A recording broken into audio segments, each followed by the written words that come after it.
We're live. All right, good evening. The time is 7:05 after some minor technical difficulties. It is Monday, November 29th, 2021. This is a meeting of the Public Works Committee. Excuse me, and I'm Councilor Corey Thomas, and the chair of the Public Works Committee. In lieu of a roll call vote, joining me in attendance are Vice Chair Garape, Councilors McMaster, Councilor Stewart, President ex officio Councilor Sinella.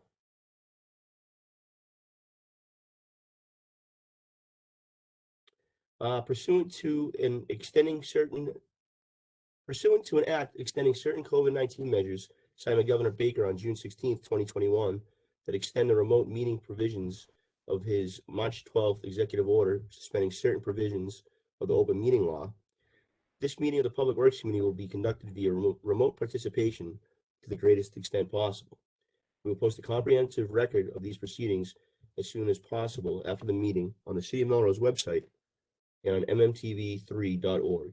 The public can find online access instructions to view this meeting at cityofmelrose.org/remote meetings.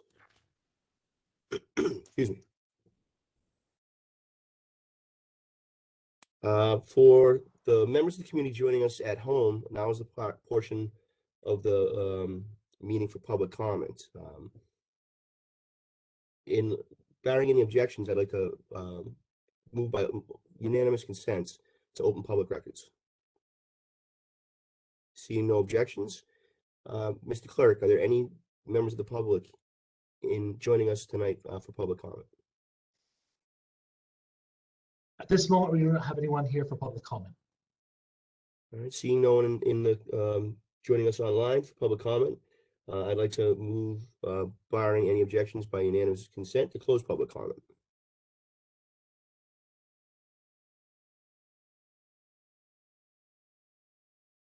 We have one order on the docket tonight. Order 2022-30, an order of the status of Green and Howard Street electrical transmission line. Seeing we have members of the City of Melrose and outside parties, I'd like to make I'd like to move by unanimous consent to suspend the rules. Seeing no objections, the rules are suspended. Mr. Clerk, do we have any members outside of this council that are joining us tonight? We do. I'm bringing them in as we speak. Great, thank you, sir. Thank you.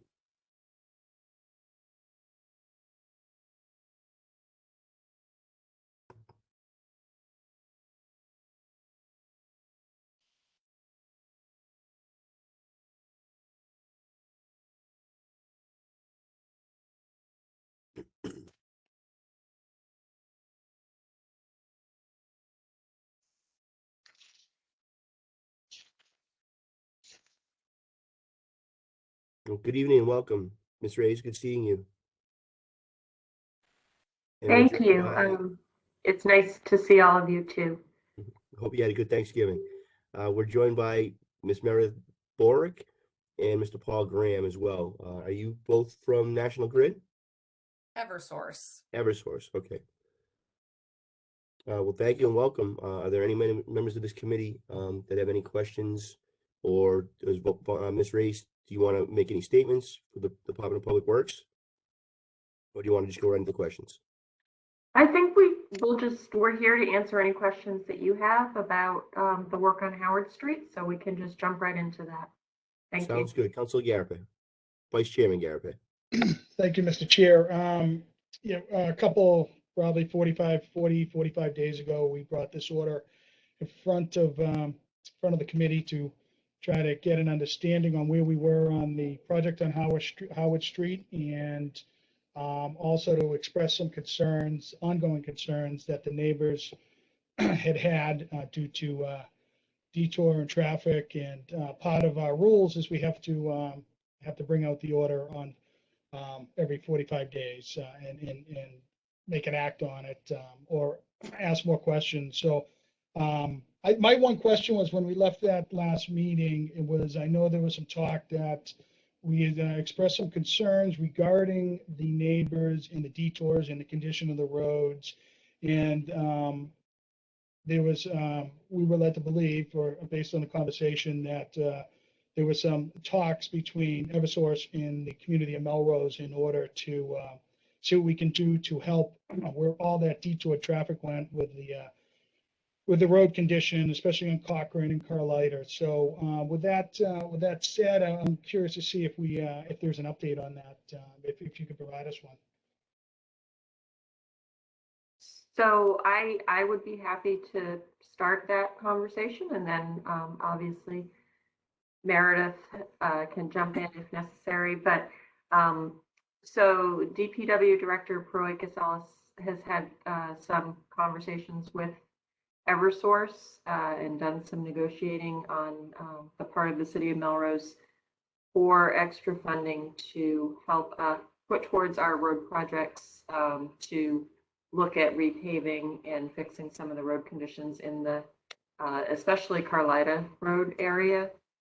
And the agreement that we have arrived at with Eversource is they will be giving us $20,000 to put towards that effort, which is, will go a long way.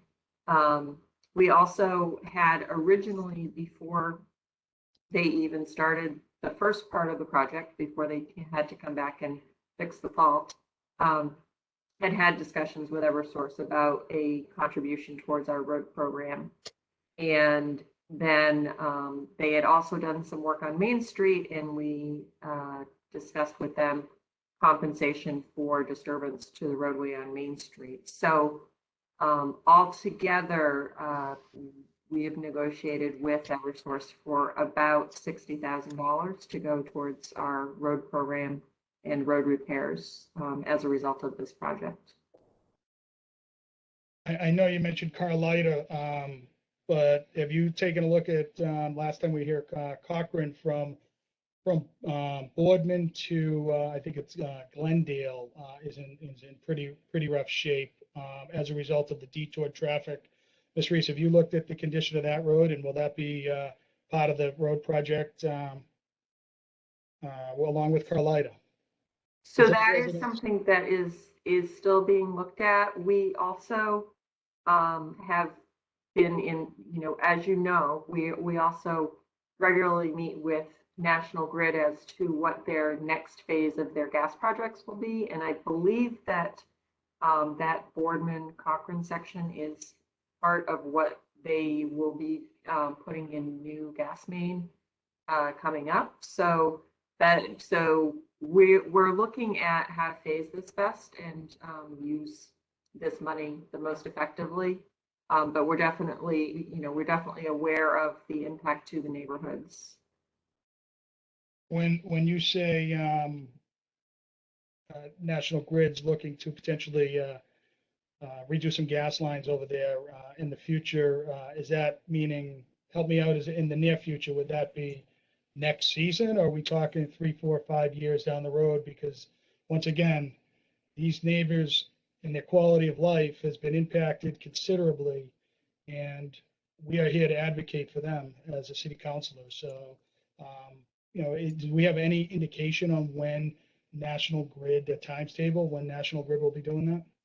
I do not have the specific answer to that question. I can get that for you. Obviously, that's a discussion that we can have with you as a city councilor and the rest of the city council. It's outside of our agreement with Eversource, though. I'm aware of that, but with the $20,000, I'd like to see if we can do as much, even if it's a temporary fix on Cochrane with all the potholes and everything that are over there. So that's all I have right now, Mr. Chairperson. And we can still take a look at that, Councilor Garapay. Thank you. Thank you, Vice Chair Garapay. Councilor McNaught. Thank you, Mr. Chair, and thank you for letting me speak. I'm not a voting member of this committee, but did co-sponsor this order with Councilor Garapay. And I just wanted to ask, $20,000 doesn't seem like a lot of money to fix the damage that's gone on. Is this covering Howard Street, the curb to curb renovations that we spoke of, and all of the detour routes? It just doesn't seem like that's going to go very far. And it sounds like we're totaling the cost between Main Street and the Horace Mann area at 60,000, which would lead me to believe that 40,000 would go to Main Street. I'm just trying to put it all together in my head. And altogether, 60,000 seems like a really, really low number for the Horace Mann area alone. Never mind what needs to be fixed on Main Street. Can you talk a little bit about how you arrived at 60,000? So I apologize if I wasn't clear. So the 20,000 was specifically for the side streets like Carlita off of Howard Street. The repairs that they will be doing on Howard Street, which include curb to curb paving in the areas where trench pits were put for the freeze pits for fixing the fault. That is outside of this agreement. That is in addition to, so they will be doing that work on Howard Street in addition to this cash settlement that we're talking about. The money for Main Street was actually about $8,000 for some work that they did on Lower Main Street. And then the remainder of those funds, roughly about $30,000 is what was negotiated by the director when they started this project at the beginning. So in terms of the money that's available for those neighborhoods around Howard Street, almost all of that money is available. Okay. And I know I asked this the last time. Can we get, a commitment as to what work we're going to do and that it's going to be covered by these funds?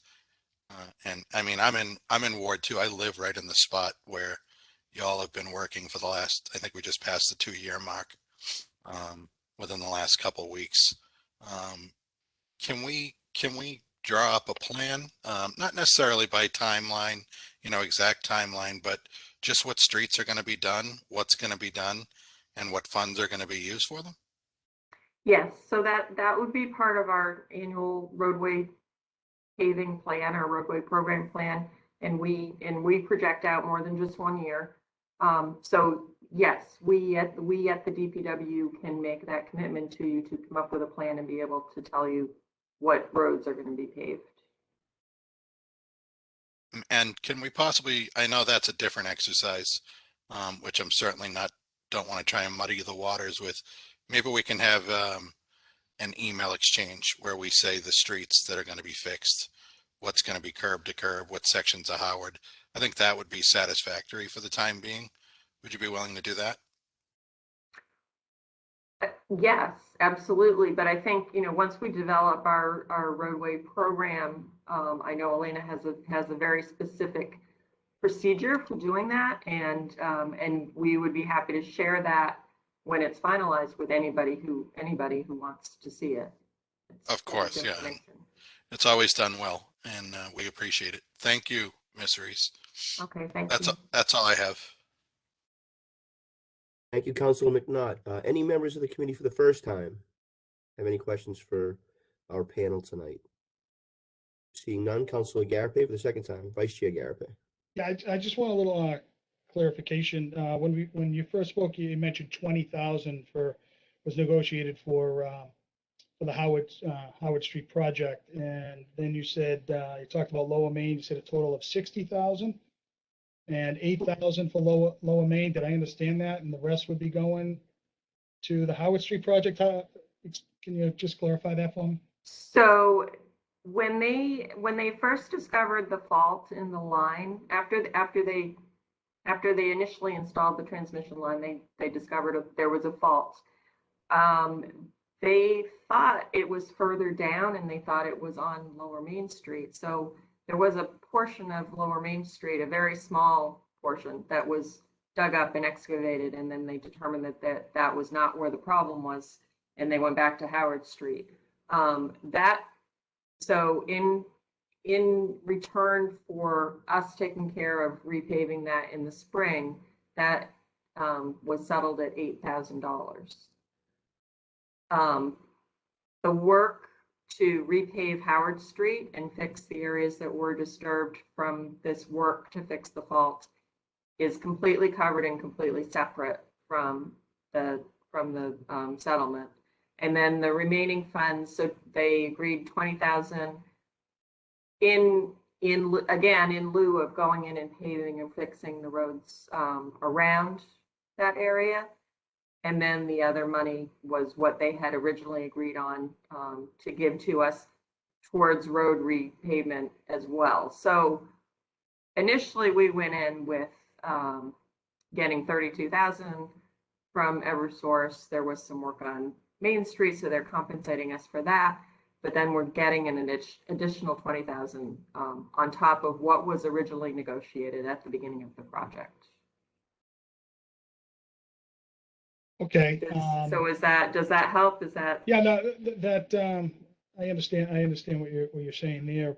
But typically when we negotiate money up front for our, when a utility's doing a project like this, and I believe it was what, the roughly 30,000, 32,000, I think you said, right? So Correct. would Eversource want that to be done to take care of the neighborhoods where they were doing the project? Wouldn't that be directed so they just give us a blanket check we can use wherever? They don't say, it needs to be used for the surrounding streets that maybe were impacted due to a 2-year construction project?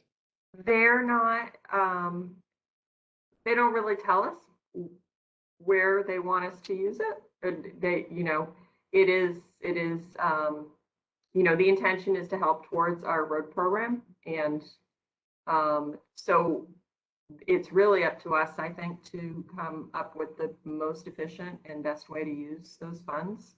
And we certainly will focus on the area around the project that was impacted. And if we were to, like I said, not rebuild the whole road, but if you were to scrape a section of Carlita, kind of like we did on Grove Street, we've done on Upham Street before, and then put a coat of hot top over it. How far would 20,000 take Carlita? Would it handle that whole section? Because then it would leave Cochran with nothing left over. So I don't know how far 20,000 would take us. So we haven't dug into the details yet on this, and you're making a very good point. One of the discussions we have been having internally in the DPW is there are different road treatments that can prolong the life of roads, that can essentially get you an extra 5 years before you have to do a major repaving project. And so we will be looking at all of that as part of this to try to get the most out of our money. Okay, thank you very much. No more questions, Mr. Chairperson. Any other members? Councilor McNaught. Thank you. I just wanted to say thank you for coming. And I have a 13-year-old constituent who lives right off of Carlita Road. He happens to be President Sinella's son, who asks me every time I see him, "Hey, when are you going to pave Carlita Road for me?" So he'll be thrilled to know that that's coming down the pipe. Good. Look at Chris is going to kill me for that one. Thank you, Councilor McNaught. President Sinella. Thank you, Chairman. His dad has remained silent because he wants the cars to slow down, so I want to keep it that way. Thank you. So you're advocating for more potholes? Is that what I should take note? I have a Jeep. I like the potholes. Duly noted, President Sinella. Any other members, voting or non-voting, of the Public Works Committee have anything for our panel tonight? Seeing none, thank you all for being here. What is the will of the committee? Councilor Garrett. Make a motion to hold this in committee. Anyone want to second that motion? Second. Motion to hold in committee by Councilor Vice President Garapay, Vice Chairman Garapay, seconded by Councilor McMaster. Mr. Clerk, would you mind calling the roll, please?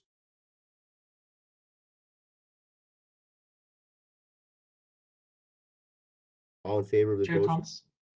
Sorry, Yes. Vice Chair Garapay? Yeah. Councillor McMaster? Yes. Councillor Stewart? Yes. And President Sinella? Yes. That's 5 yes. Thank you, Mr. Clerk. Everyone, thank you very much for joining us. Thank you for being here. Hope you all have a very nice holiday season. Take care. Thank you. Bye. Do I have a motion to, that brings our meeting to a close? That was all we had on the agenda. Do I have a motion to adjourn? So moved. Second. Motion to adjourn by Councilor McMaster, seconded by Vice Chair Garapay. Mr. Clerk, can you please call the roll? Chair Thomas? Yes. Vice Chair Garapay? Yes. Councillor McMaster? Yes. Councillor Stewart? Yes. And President Sinella? Yes. That's 5 yes. Thank you, Mr. Clerk. We are adjourned. See you all in 4 minutes for appropriations. Thank you.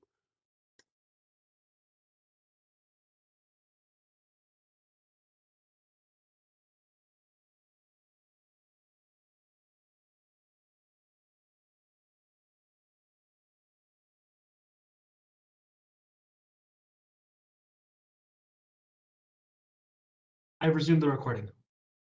Thank you, Mr. Clerk.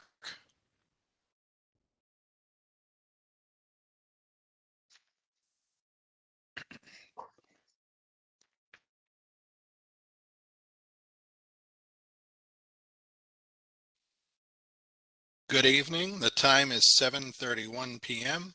on November 29th, 2021. This is a meeting of the Appropriations Committee. I am Councilor McNaught, the chair of this committee. In lieu of a roll call attendance, joining me this evening are Councilor Tramontosi, Councilor McMaster, Councilor Migliorelli, Councilor Garapay, Councilor Gregoritis, Councilor Stewart, Councilor Thomas, and President Sinella. This provides a notice of quorum for the record. Pursuant to the suspension of certain provisions of the open meeting law, this meeting of the Appropriations Committee will be conducted via remote participation to the greatest extent possible. We will post a comprehensive record of these proceedings as soon as possible after the meeting on the City of Melrose website and on the MMTV website. The public can find online access instructions to view this meeting at the City of Melrose website, which is at cityofmelrose.org/remote-meetings. If there is no objection at this time, I'll move by unanimous consent to open the floor for public comment.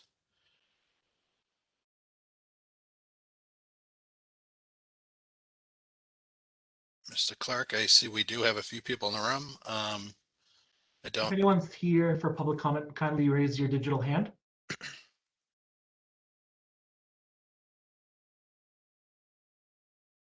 Mr. Can everyone McSweeney, hear can me? you hear us? Yes, can you hear me? Yes. Great. Thank you, everyone, for the opportunity. Finn McSweeney, 160 West Wyoming Avenue.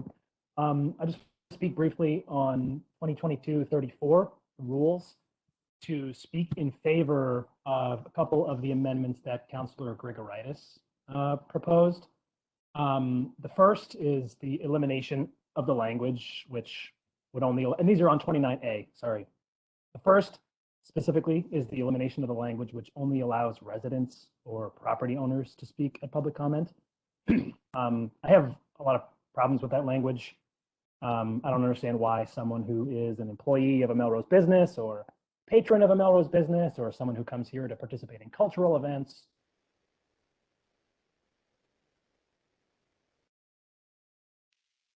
Mr. McSweeney, did we lose you?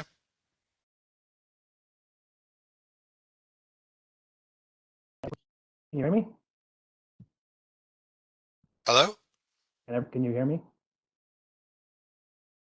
We can hear you. Okay. We thank you. lost you for about probably a solid minute there, though. Sorry about that. So I'm speaking in favor of the amendments to Rule 29A, which Councilor Grigoritis proposed. The first is the elimination of the language which would restrict public comment to residents or property owners. I have a problem with that language. I don't know why we would be restricting an employee of a Melrose business or a patron of a Melrose business or someone who comes here to participate in an arts event or cultural event or to access our open space.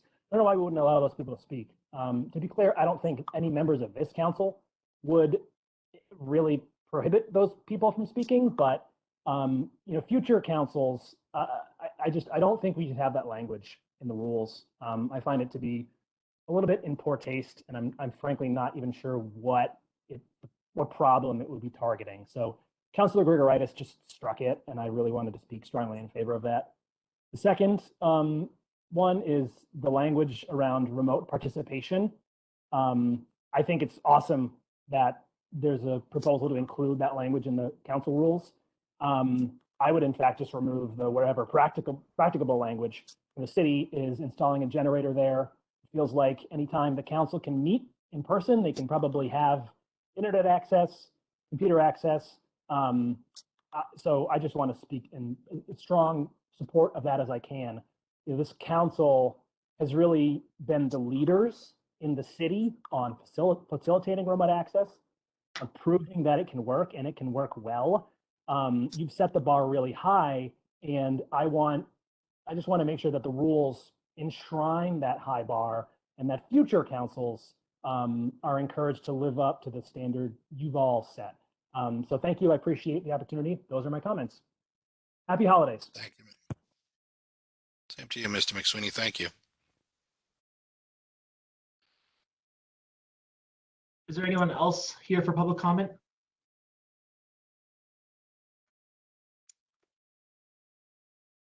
Seeing no hands being raised, at this time, I'll move by unanimous consent. One moment. I'll move by unanimous consent to close public comment. Seeing no objection, public comment is now closed. And if there's no objection at this time, I'll move by unanimous consent to suspend the rules, as we'll be hearing from folks from the administration this evening. Seeing no objection, the rules are now suspended. And I do note that our first order of business is would be spoken to by our DPW director, Elena Proakis Ellis. And I know that she's in another meeting right now. And I know that Vice Chair Eccles is also in that same meeting. In that vein, I will entertain a motion to take the second, take an order out of order so that we can do that cleanly. Does that make sense?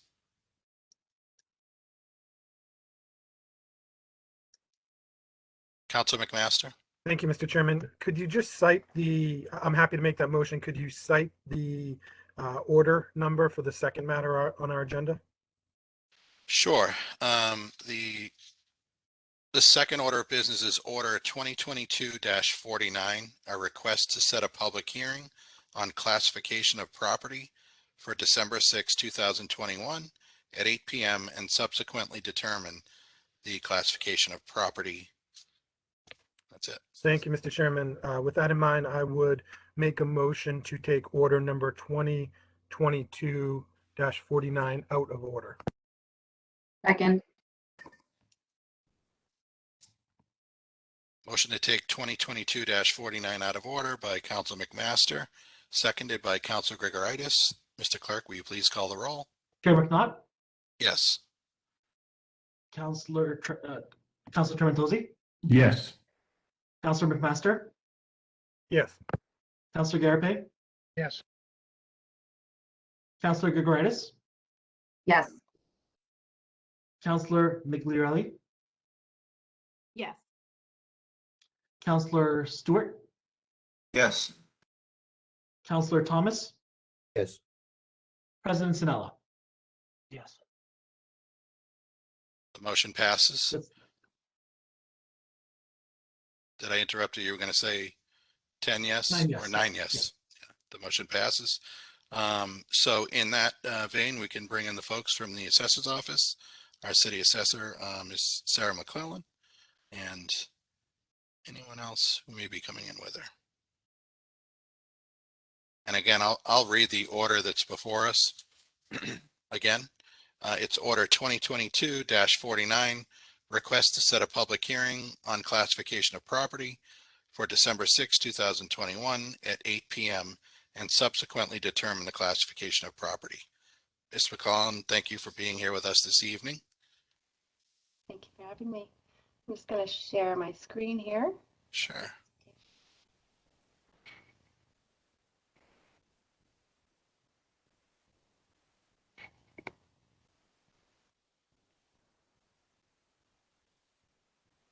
Are you able to see the presentation?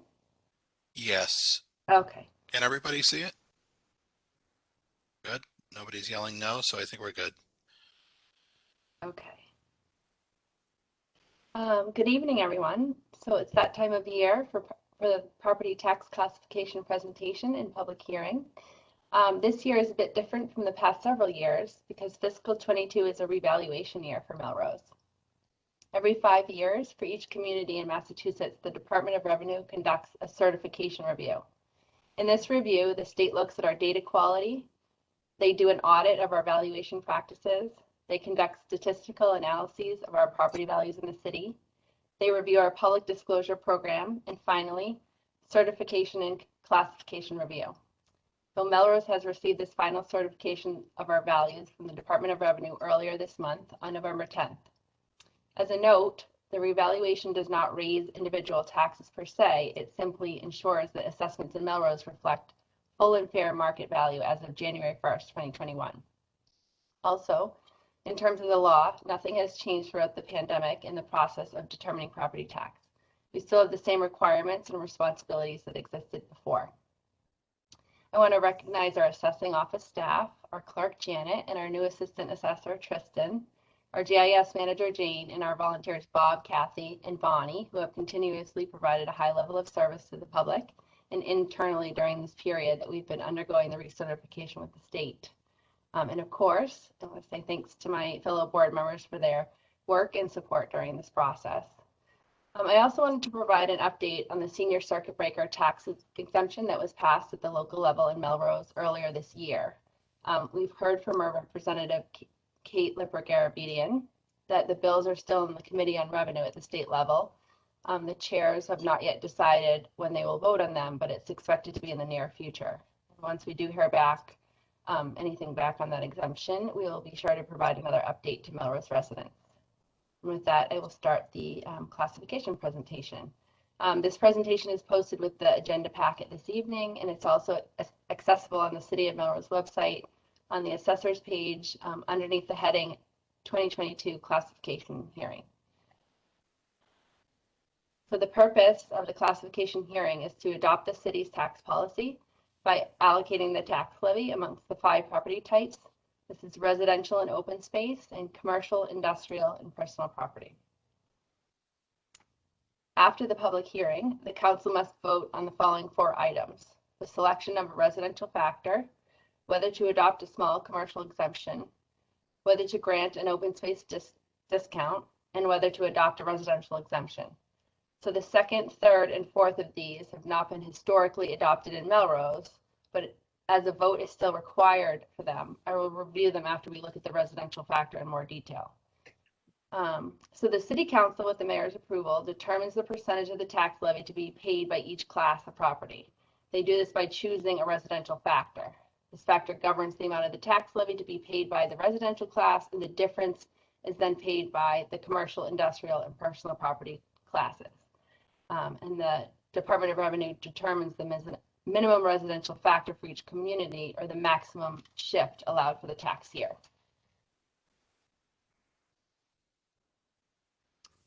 So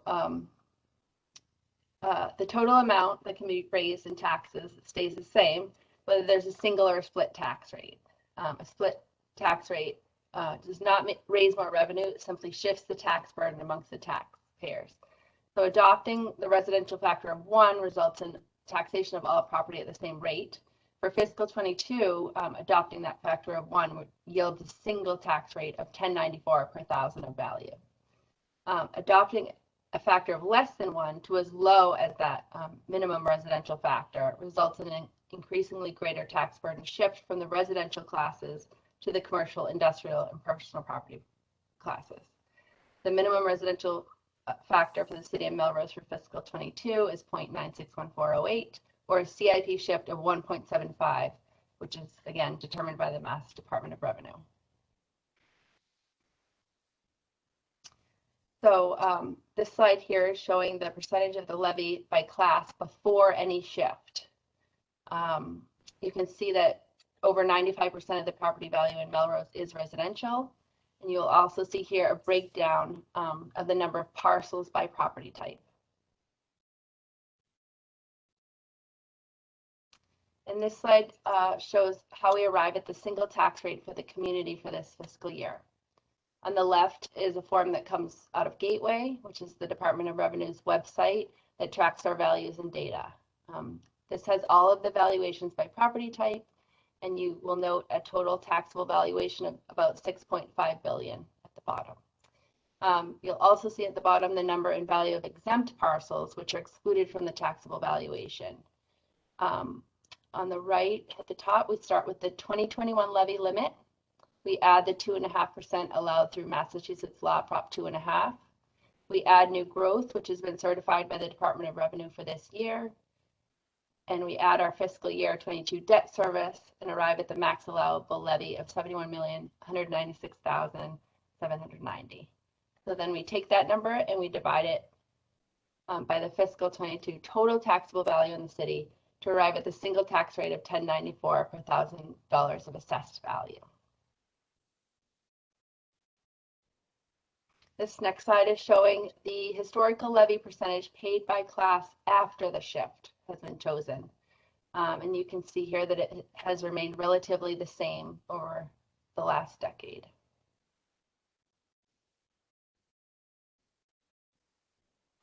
So I have included this next slide so that you may compare Melrose in relation to some of its surrounding communities. It shows the fiscal 21 average single family values, the tax bills, and the residential tax rates from some of the cities and towns around Melrose. And today, while the DLS does not have sufficient data, they can't calculate the average single family tax bill because they do have the residential exemption. I did find out today that the Malden single family average is about $503,739.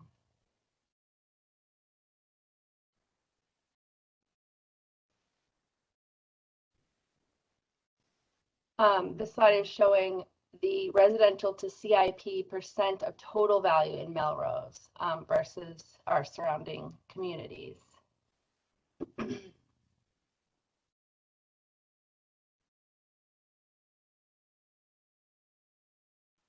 Okay, and here we see the historical shift that has been chosen for the past 10 years, the average single family tax bill for those years, and the average impact year over year. So last year, a shift of 1.65 was chosen, and the average single family tax bill was about $7,195. This was an increase of 2.57% and $180 over the prior year.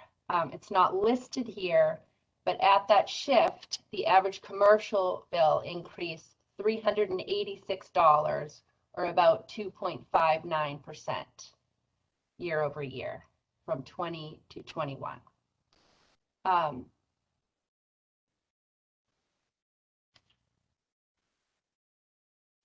Okay, so the average single family value for fiscal year 2022 is now $703,389. The average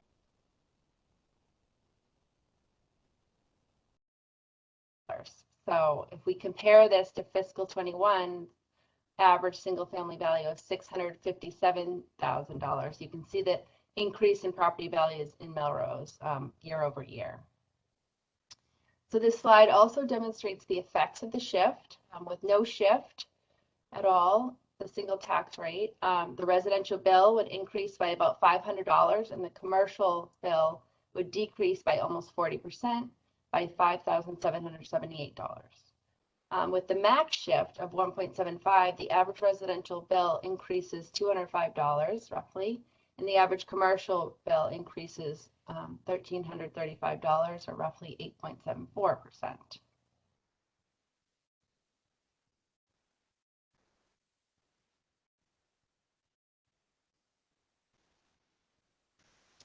So this brings us to the shift options. I've included a complete list of the shift options from 1 to 1.75 on the next slide, but here I've listed only the range that the council has considered and chosen from in the past several years. So on the left in green, you'll see the residential rate, the corresponding average single family tax bill, the dollar increase and the percent increase from last year. On the right in blue is the corresponding CIP rate, the average commercial bill at that rate, the average dollar increase, and the percent increase. As a reminder, the fiscal 21 residential rate was $10.95 per thousand, and the commercial rate was $18.69. So as a note, while we speak of the shift in discussion, when voting, the council must choose the residential factor that corresponds to the chosen shift. And it's important to note that because of rounding, the final tax rates may change slightly when we submit to the Department of Revenue.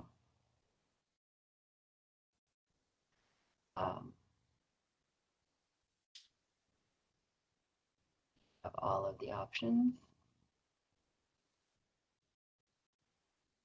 Okay, for the small commercial exemption, Melrose has not historically adopted this exemption.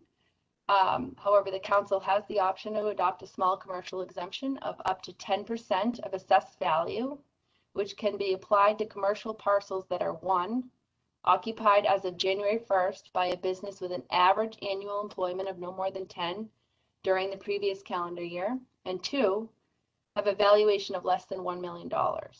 This exemption further shifts the tax burden within the commercial class, increases the tax rate for the CIP class, and it was adopted by 14 communities in Massachusetts in fiscal 21 out of the 351. The Office of Labor and Workforce Development provides the assessors with a list of businesses in Melrose and the number of employees that they have for the year. Because of the nature and of the qualification for the exemption and the changing statuses of the businesses, we do not at this time have any businesses identified that would qualify. The consideration is that the adoption of the commercial exemption is that it works as a further shift in tax burden to be borne by the majority of the CIP segment.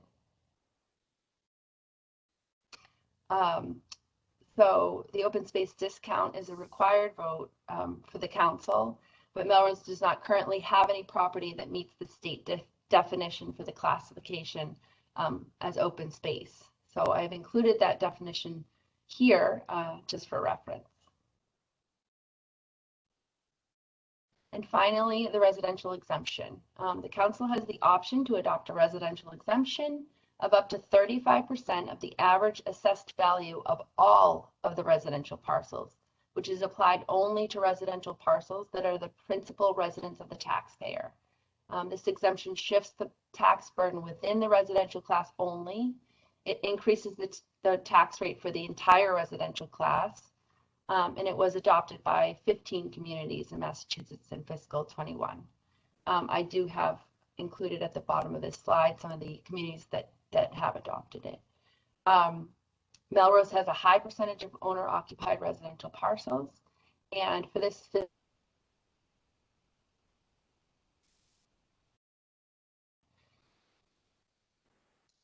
and on the last slide, I have included definitions of some of the terms that we used during the property tax classification presentation for reference. And with that, I'm happy to answer any questions that you have. Thank you, Ms. McClellan. Would you mind taking the presentation down so that I can see everybody and Absolutely. when they raise their hands? And Trying to get and share the screen.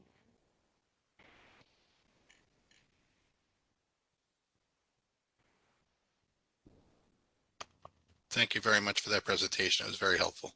Okay, thanks.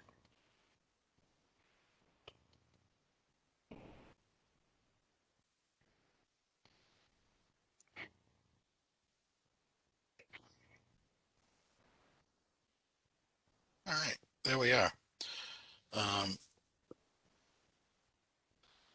All counselors, you want to raise your hands? I have Counselor Stewart and Counselor Gregoritis, Counselor Migliorelli.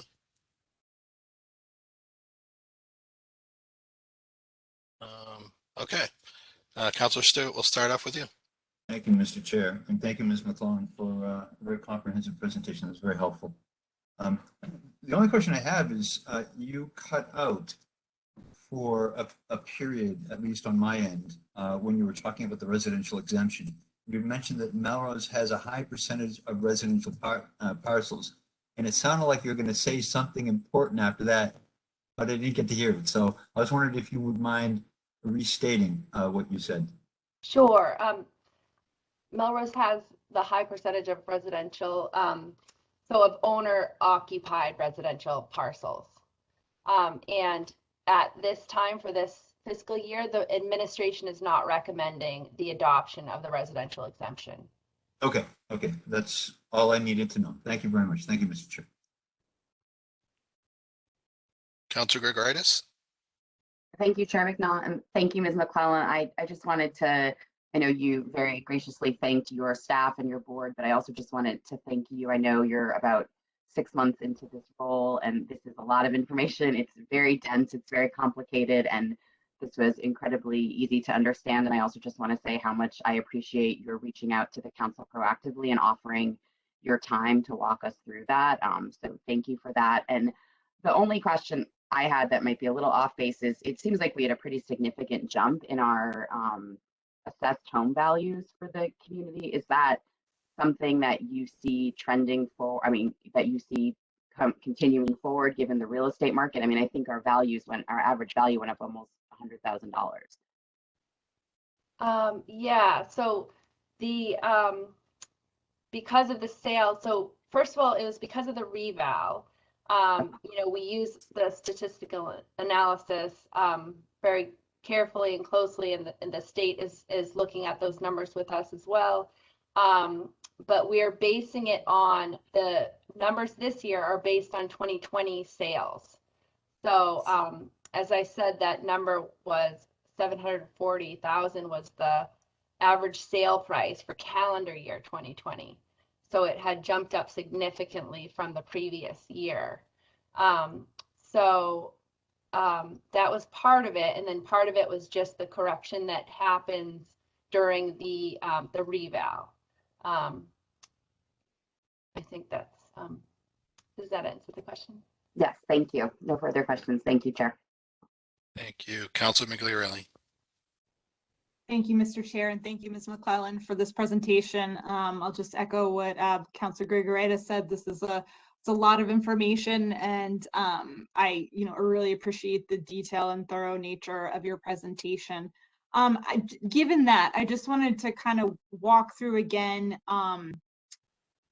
the tax shift variance is. So I think it's the slides 11 and 12. Just to kind of go through again, just to repeat again the impact of the shift, no shift versus a max shift, and kind of just going through that again a little bit. Absolutely. Thank you.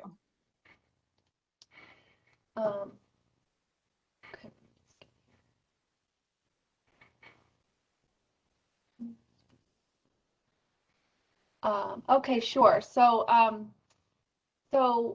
with no shift, the residential rate increasing by, the residential rate So as the values in Melrose increase, the tax rate tends to go down because we only have a certain levy that we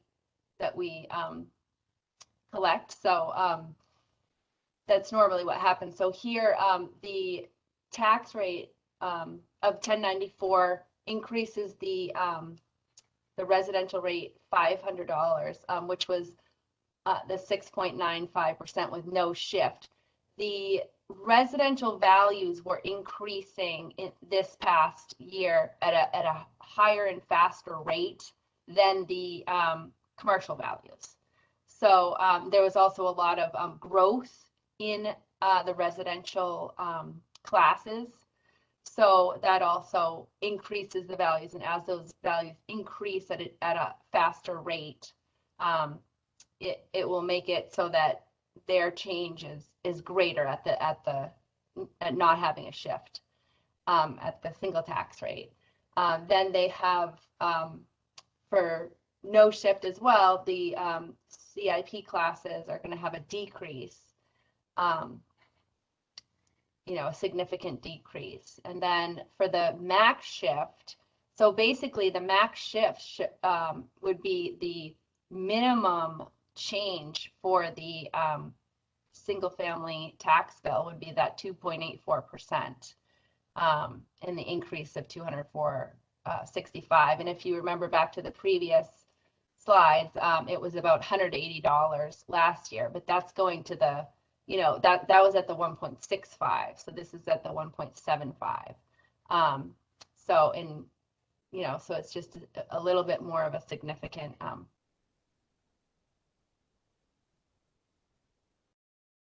work out this year based on the changes in values in the different classes. Sorry, you just cut out again briefly. So it's just a little bit more of a significant, and then you kind of cut out. Oh, it's more of a significant change this year based on the change in values in the different classes. Okay, thank you. No further questions at this moment. Okay. Thank you. Any other councilors have questions? Councilor Garape.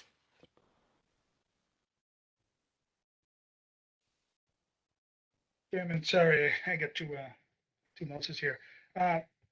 Thank you, Ms. McClellan, for being here. I have just a couple questions. One is regarding the, I think it's slide 5. We've had some commercial property get turned over to residential, for example, the 99 Washington Street. So I'm assuming that we're going to see a fluctuation of, $9 to $10, $12 million in that. Is that calculated in these numbers, or will we see that next year, meaning the commercial value be less and residential up? Yeah, so that change in use took place the previous fiscal year. That was for that particular property. That would have been a larger change. That took place in fiscal 2021. So you would have seen the numbers reflected there instead of in this year. So is it safe to assume that as we have commercial properties potentially get redeveloped into either mixed use or residential, we're going to see a larger value residential, less in commercial? So won't the discrepancy over the next number of years, we're going to see that percentage as we try to be fair on both on the tax rate between both commercial and residential? Isn't it safe to assume that that's going to get, that percentage is going to get bigger? It's going to be tougher to get closer together? Right, for parcels like that add a lot of more residential, because eventually that specific parcel is going to be a residential, it's going to be mostly residential value. It will add to, as they change over like that, it will add to the residential values versus the commercial.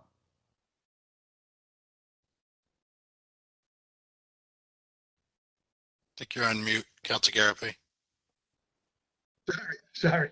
And this is what, the second year where a lot of us have done this, and it's a lot of information, and it's tough to get our hands around it. So when we're looking at the commercial assessed value and it's a mixed use property, how does the percentages usually work? So you have you have let's say the average commercial value property is 867,380. How does that usually average out? Like, is it, if it's 2 floors of residence and a floor of commercial, is it 1/3 commercial? So in theory, if there was no shift, and I'm not saying we do, or I'm sorry, if there was we did the max shift and it was a mixed use, the increase wouldn't be 1334. It would be a lot less based on what that property was, how we did the percentage between the residential and commercial, correct?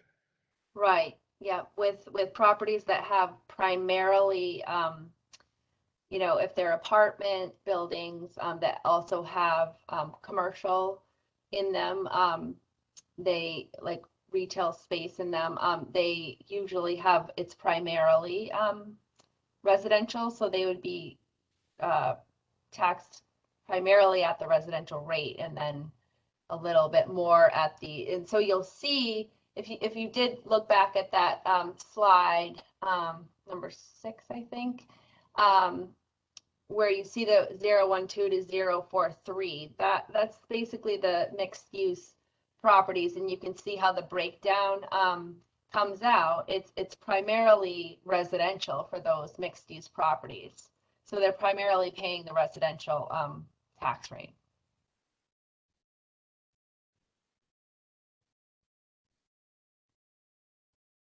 Sorry, I can't hear you again. Sorry, that's about 5 million on 174 million. Is that how I'm looking at it? We got a commercial value of 174 million, and we have, or is that 5 million into the residential value? I'm sorry, it broke up a little bit when you were saying that. 5 million. Yeah, the 101 and 102. Those are single family and condos. Okay, So it's not- the 012 not the to mixed use. 043. Okay, Or the like halfway down, that's the mixed use 012 to 043, and you'll see the various breakdown of industrial, residential, and commercial for those. okay. I think that's all the questions I have right now. I'm just trying to get a better understanding. If we look at the commercial side, I think we got is there any way to, forget that question. I'll, if I have another question, I'll email you. Thanks for your time this afternoon, though. I appreciate it. Okay, no problem. Okay, so Council Chairman Tozy.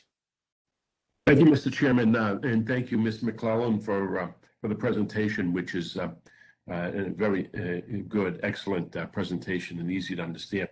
I note that our focus this evening is primarily on real estate, and I just wanted to address briefly the personal property, because it's not insignificant, since it's even more than the industrial base. But is it fair to say, though, that whatever the CIP tax rate on the single family home is set at, that's going to be the tax rate for personal property? The CIP rate will be the tax rate for personal property, yes. Yeah, okay, great. So the shifting, the effect on the personal property is really, it's not factored into the shift rate. Well, it is only in the sense that it's going to be the rate that the single family home rate is assessed at. Right. So traditionally, we look at the primary class, which is the single family for residential, and then the primary class. The personal property class does have a significant value here, and they're not factored in. There's no average rate for them. It's not, they're not factored into that average commercial rate. That's just the simple average commercial rate. Is that by state law, or is that, why is it, or is it traditionally the way we do it? Why is we don't shift the personal property over to the commercial rate, thus presumably benefiting the single family home property rate a little bit? It wouldn't be much, but. So the way that we have, just on that first slide, the way that we break down residential and open space, and then commercial, industrial, and personal property, that is by law. We have to break them down into those two separate shifts, one to the other. Right. But yeah. Yeah, okay. No, that explains it. Thank you. I appreciate that. It's a very good presentation. Thank you, Mr. Chairman.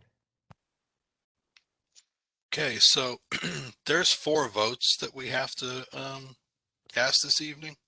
3 of them, as we heard from Ms. McClellan, don't really apply. They're not things that we need to take action on. So I'm going to go in order of those 3 and entertain motions that I'll describe. For instance, I'll entertain a motion to not approve a granting of a small commercial exemption. And the reason I say I'll entertain that is there's no commercial property in Melrose that would meet the specifications for that. So these are things we've done for many years. I'm just trying to remind the council, my fellow councilors, and keep us moving. So I'll entertain a motion to not accept a granting of a small commercial exemption. Motion to not accept the granting of a small commercial exemption. Second. Second. Motion to accept, to not accept a granting of a small commercial exemption made by Councilor Grigoritis, seconded by President Sinella. Seeing no discussion, Mr. Clerk, will you please call the roll? Chair McNaught, Yes. Councillor Tremantozzi, Yes. Councillor McMaster, Yes. Councillor Garapay. Yes.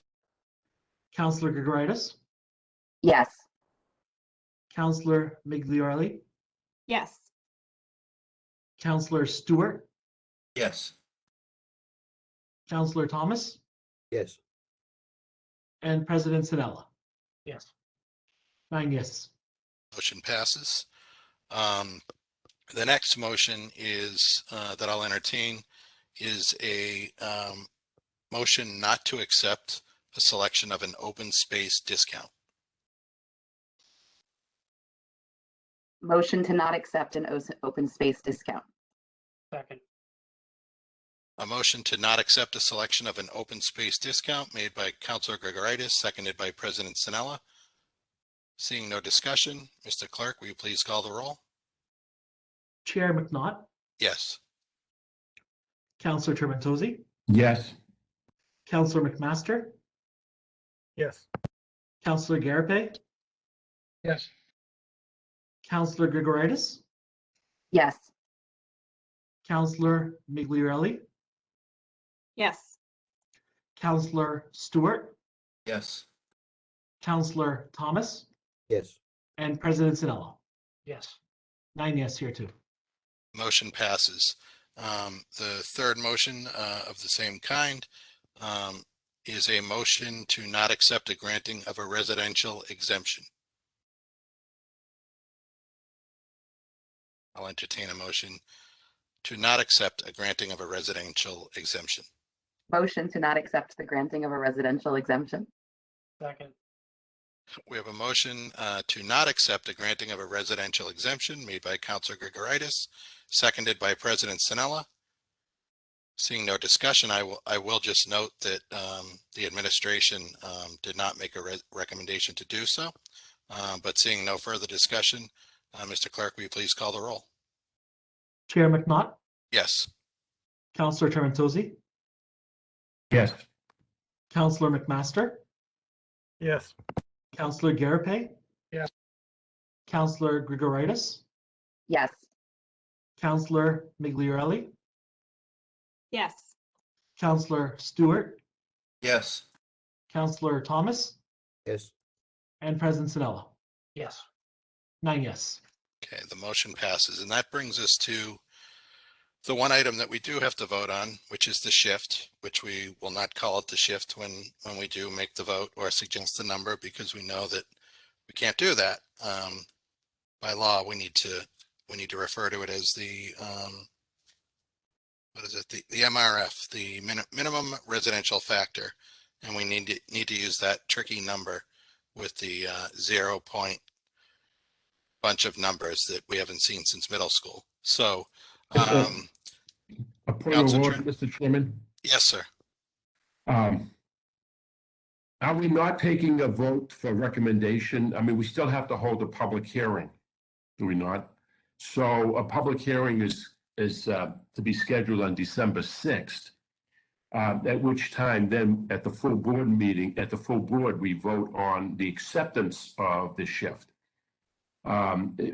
Likewise, we're voting at the full board, the acceptance of the three recommendations that we adopted here at the committee.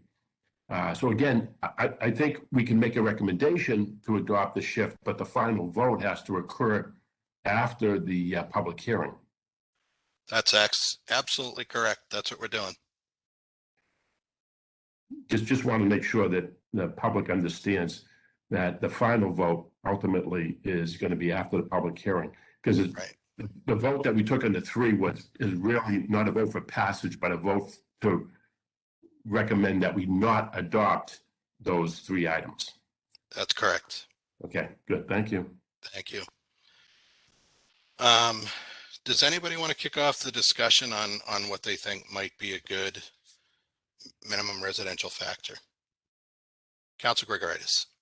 Thank you, Chair McNaught. I won't make a motion so that other folks can weigh in, but I was, based on the chart, I was going to suggest a shift of 1.66, which is a minimum residential factor of 0.9660, which I think is where we landed last year. Just in terms of a percentage increase, it seems to be the one number that gives us the most parity between the two different classifications. It would raise residential 3.33% and commercial 3.17%. So that sort of, to me, seems to be the sweet spot in the middle. So I would offer that as a suggestion. Thank you. Thank you, Councilor Gregoritis. Councilor Stewart. Thank you, Mr. Chair, and to Councilor Gregoritis' point, I think it's appropriate to find parity between the two. But when I look closely at the chart and I look at 1.65, I see that the increase in dollar amount stays the same for residential, yet the amount drops almost $100 for commercial interests. And I would prefer to favor that, as I think that would be of benefit to our local businesses by lowering the tax rate by $100. So if I'm reading this correctly, the increase remains the same for residential, but it does have a significant impact.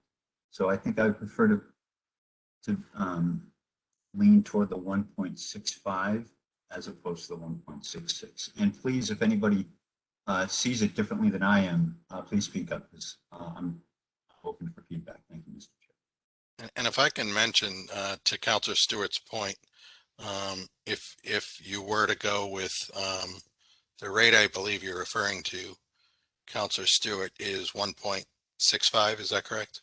That is correct, Mr. Chair. So that would essentially raise single family homes by $60 a year for this year.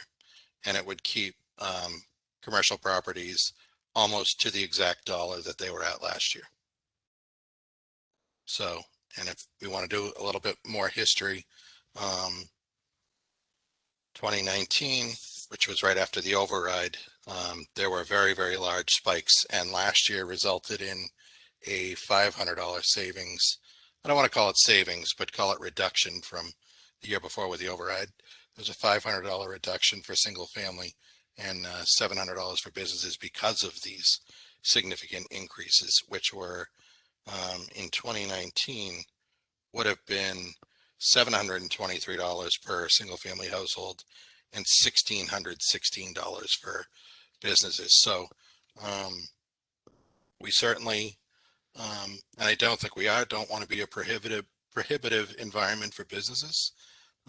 So I think both Councilor Gregoritis and Councilor Stewart were angling towards saying that in the rates that they were going for.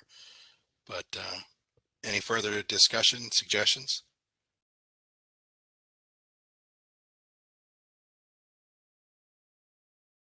I might suggest also taking a look at, and this is if, you know, this, again, this is all just for discussion, but a 1.64 would raise our single family an additional $7 while bringing commercial from 389 down to 294. So again, that would raise us $67 and it would save them about $100 from last year. Us being single family homes and businesses, commercial being dropped quite a bit. So I think all three are fair. Just open a discussion.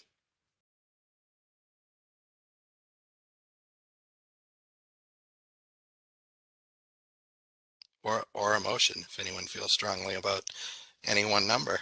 Councilor Gregoritis.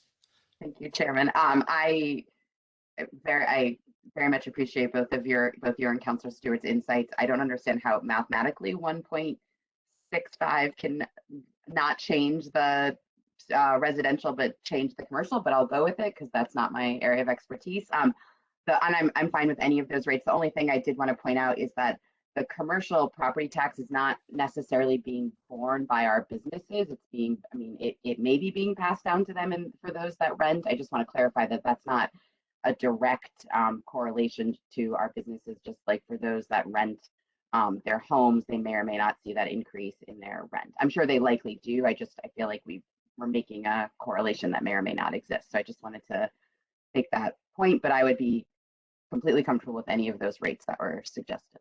So I will stay out of making, I feel like I've motioned a lot tonight, so I will stay out of it. That was very helpful. Councilor Migliarelli?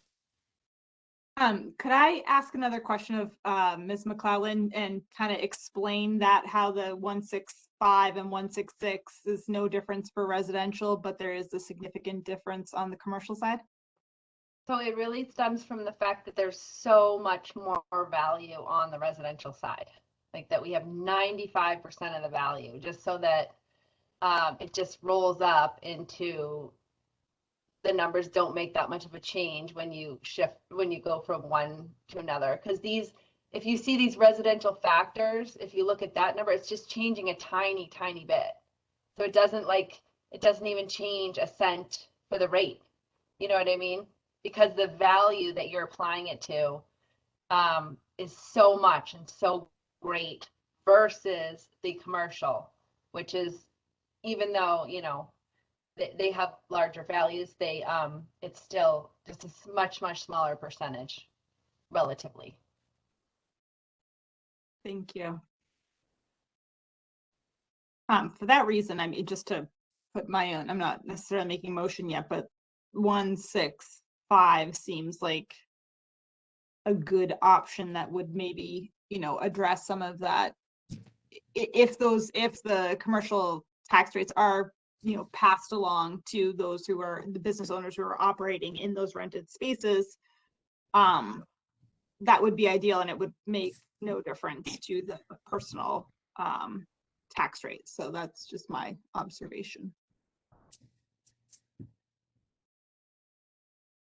Would you like to make a motion for that, Councilor Migliarelli? I see Councilor Trementozzi has a question. Oh, so Councilor Trementozzi. Yeah. I don't have a question. And I like those those three areas, but I will make a motion then at this time to recommend the shift of 1.65. Second. So can we just correct the language to a motion to adopt the minimum residential factor and then that long number on the left that I was talking about. So it's a motion, you said 1.65? Correct. So it would be a motion to adopt a minimum residential factor of 0.9660. Right. What you said. Good. All right, one moment. We have Councilor Stewart. Point of clarification, I think 1.65 is 0.9666, not Correct. 966. Did I read that wrong? Yes. It's 0.9666. So for clarification, Council Chairman Tozy is making a motion to adopt the minimum residential factor of 0.9666. Do we have a second for his motion? Second. On discussion? Seeing none, Mr. Clerk, will you please call the roll? Chair McNaught, Yes. Councilor Trementozzi, Yes.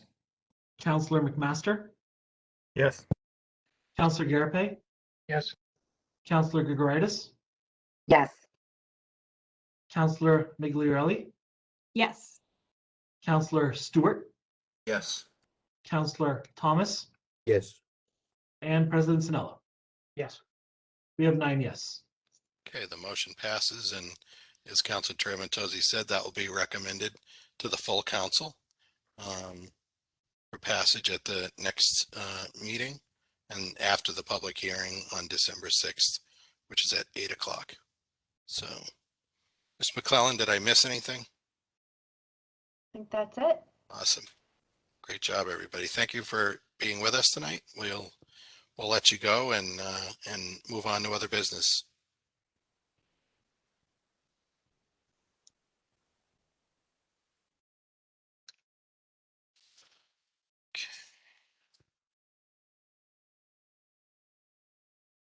All right. So, do we have to make another motion to take the third item out of order? We do. Okay. Councilor Migliarelli, since you were nodding yes, it's order 2022-34. Thank you. Motion to move 2022-34 out of order to now. Second. We have a motion by Councilor Migliarelli to move order 2022-34 out of order, seconded by Councilor McMaster. Seeing no discussion, Mr. Clerk, will you please call the roll? Chair McNaught, Yes. Councilor Trementozzi, Yes. Councilor McMaster, Yes. Councilor Garapay, Yes. Councilor Gregoritis, Yes. Councilor Migliarelli, Yes. Councilor Stewart, Yes. Councilor Thomas, Yes. and President Sinella. Yes. That's 9 yes. Motion passes. So we now have before us order 2022-34, revised rules of order of the Melrose City Council. And first, I'm going to go to Councilor Gregoritis. Thank you, Chair McNaught. I just wanted to take a moment of personal privilege as the person who created this special committee to thank Councilors McMaster, yourself, Councilor Garapay, Stewart, and Eccles for your work on this. I know it was a tremendous amount of time that you put into this process, and I think what we have before us is a really robust update to our rules and reflects some of the changes that we've put in place as the first council to ever operate remotely. So I just wanted to personally thank you all. I know that that was time that you took away from pretty much anything else that you could have been doing in order to bring this before us. So thank you for that. Thank you, Councilor Gregoritis. President Sinella, do you have something? Thank you, Chair McNaught. I want to echo Councilor Gregoritis' remarks. I think it's important to note that although we don't have special committees all that often, it is an added duty in addition to regular council committees and full council. It's additional time away from your families, but it was important work. And I thank you all for stepping up. Thank you, President Sinella. And at this time, I'm going to turn it over to Council McMaster, who chaired the Special Rules Committee. Did a wonderful job, might I add. Council McMaster.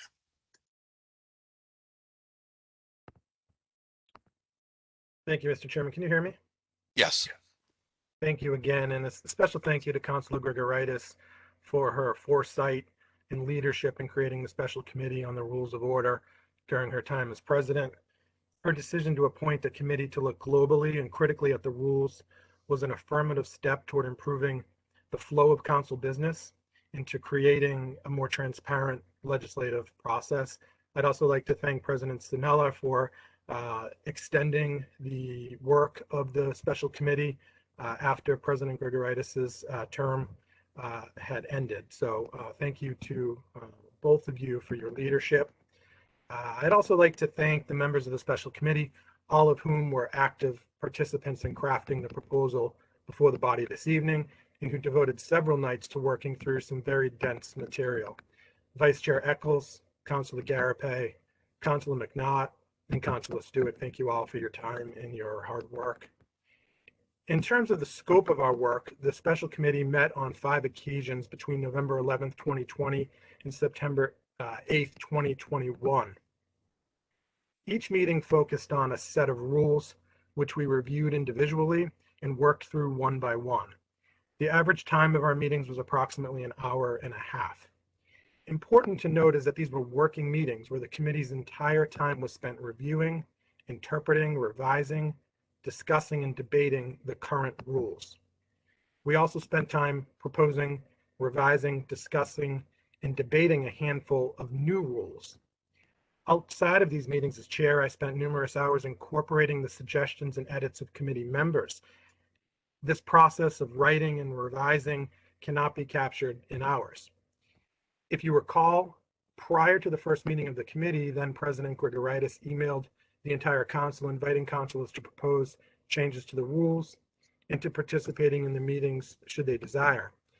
In addition to the members of the special committee, Councilor Grigoritis and President Stanella both offered proposals which the committee adopted and which are reflected in this proposal.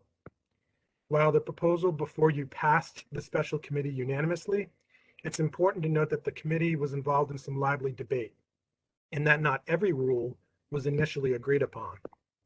I'm proud of the committee for the work that we did to reach a compromise on several of these rules. We didn't let stubbornness or perfection prevent us from reaching what we believe is a very strong set of rules for this body.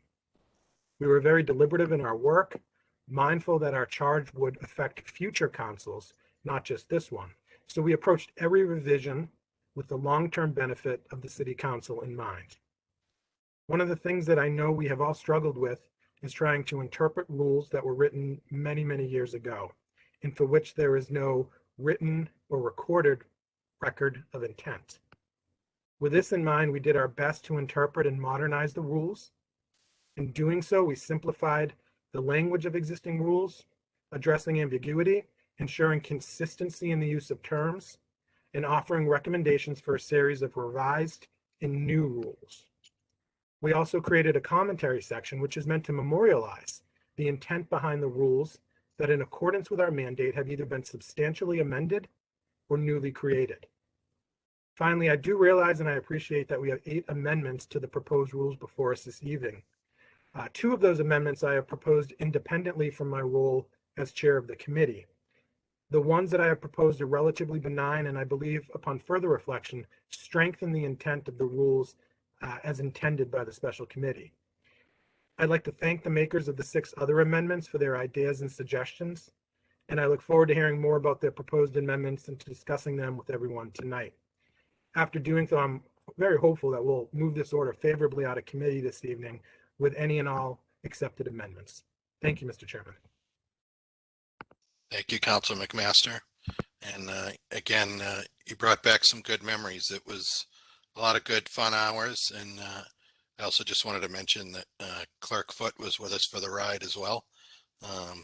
God bless her.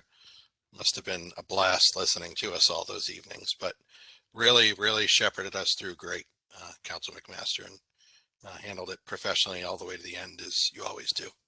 So thank you. What I wanted to do this evening was, Council McMaster mentioned that we had a little bit more than a handful of rules, or proposed amendments, I should say. And what I want to do is take those in numerical order as they come. And we've received proposed amendments from Councilor Migliarelli, Councilor Gregoritis, and Councilor McMaster. So what I'll do is I will call by rule and the counselor who proposed that amendment, and turn it over to you to start discussion.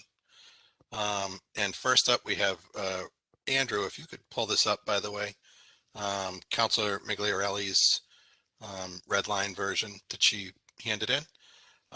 Councilor Migliarelli, we're going to move first to Rule 13. Thank you, Mr. Chairman, and thank you to the members of the committee who worked on this. I know it's incredibly hard to edit a document alone, never mind all together as a group. And so I appreciate going through this and seeing some of the changes you made to help clarify language, and had offered these amendments as a way to primarily to tighten language and for clarity's sake, also with some substantive suggestions. So for Rule 13, I had suggested for the first part of my amendment to Rule 13 was to lower the amount of time. I just think that, we should be, as members who are trying to communicate to the public, be as concise as possible. And to me, 15 minutes felt like a very long time for any one person to be talking to introduce a topic. Additionally, especially given that in the prior rules, we had only allowed for, I think, 5 minutes total. So when looking at all the different minute increases, it just seems like, if you could stick to 10 minutes to do an opening remark, that should be sufficient. On the second part of the second paragraph, I don't know what everyone can see here, but I'm just going to look on my own screen at the edits. I just tried to combine in paragraph 2 and paragraph 3, two of the pieces to just sort of generally say on general matters of discussion, or when a matter is under debate. So just making that concise into one sentence. Members of the council should occupy no more than 5 minutes on speaking on a particular subject for each point under debate. And just tighten that. That was just tightening up 2 separate paragraphs into one. And then for the sort of the third part of the changes I'm suggesting was to, I think the 9 points under consideration for the president, while helpful, it just seems out of step with the rest of the document, in which we don't seem to in other places in the rules go into, what one should consider while they're trying to, offer an amendment or offer, or as they're presiding over a meeting. So to me, it just seemed like a little bit, just too many subjective points for a presiding officer to consider, and perhaps something that might be hard to do on the fly. So I think for me, being on the council for the last 2 years, the point that I think about when granting more time to a counselor to speak when I'm chairing a meeting is, whether the person they're dialoguing with has occupied more time than the counselor asking questions. So that was the one point I thought important to retain, and felt like the rest of the 8 are some things that are just sort of, common sense kind of things that should be considered, but just didn't know if it needed to be spelled out so explicitly in this document. So I'd like to offer a motion to offer my amendments to Rule 13 on discussion for the committee.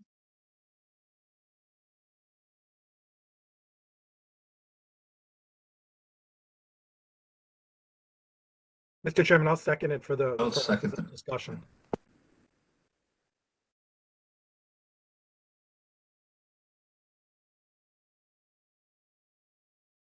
You're muted, Mr. Chairman. Thank you for pulling that down, Mr. Clerk. Welcome, Vice Chair Eccles, coming from another long meeting, we know. So we have a motion to amend Rule 13 Counselor Migliarelli's motion, seconded by Counselor McMaster. On discussion. Counselor McMaster.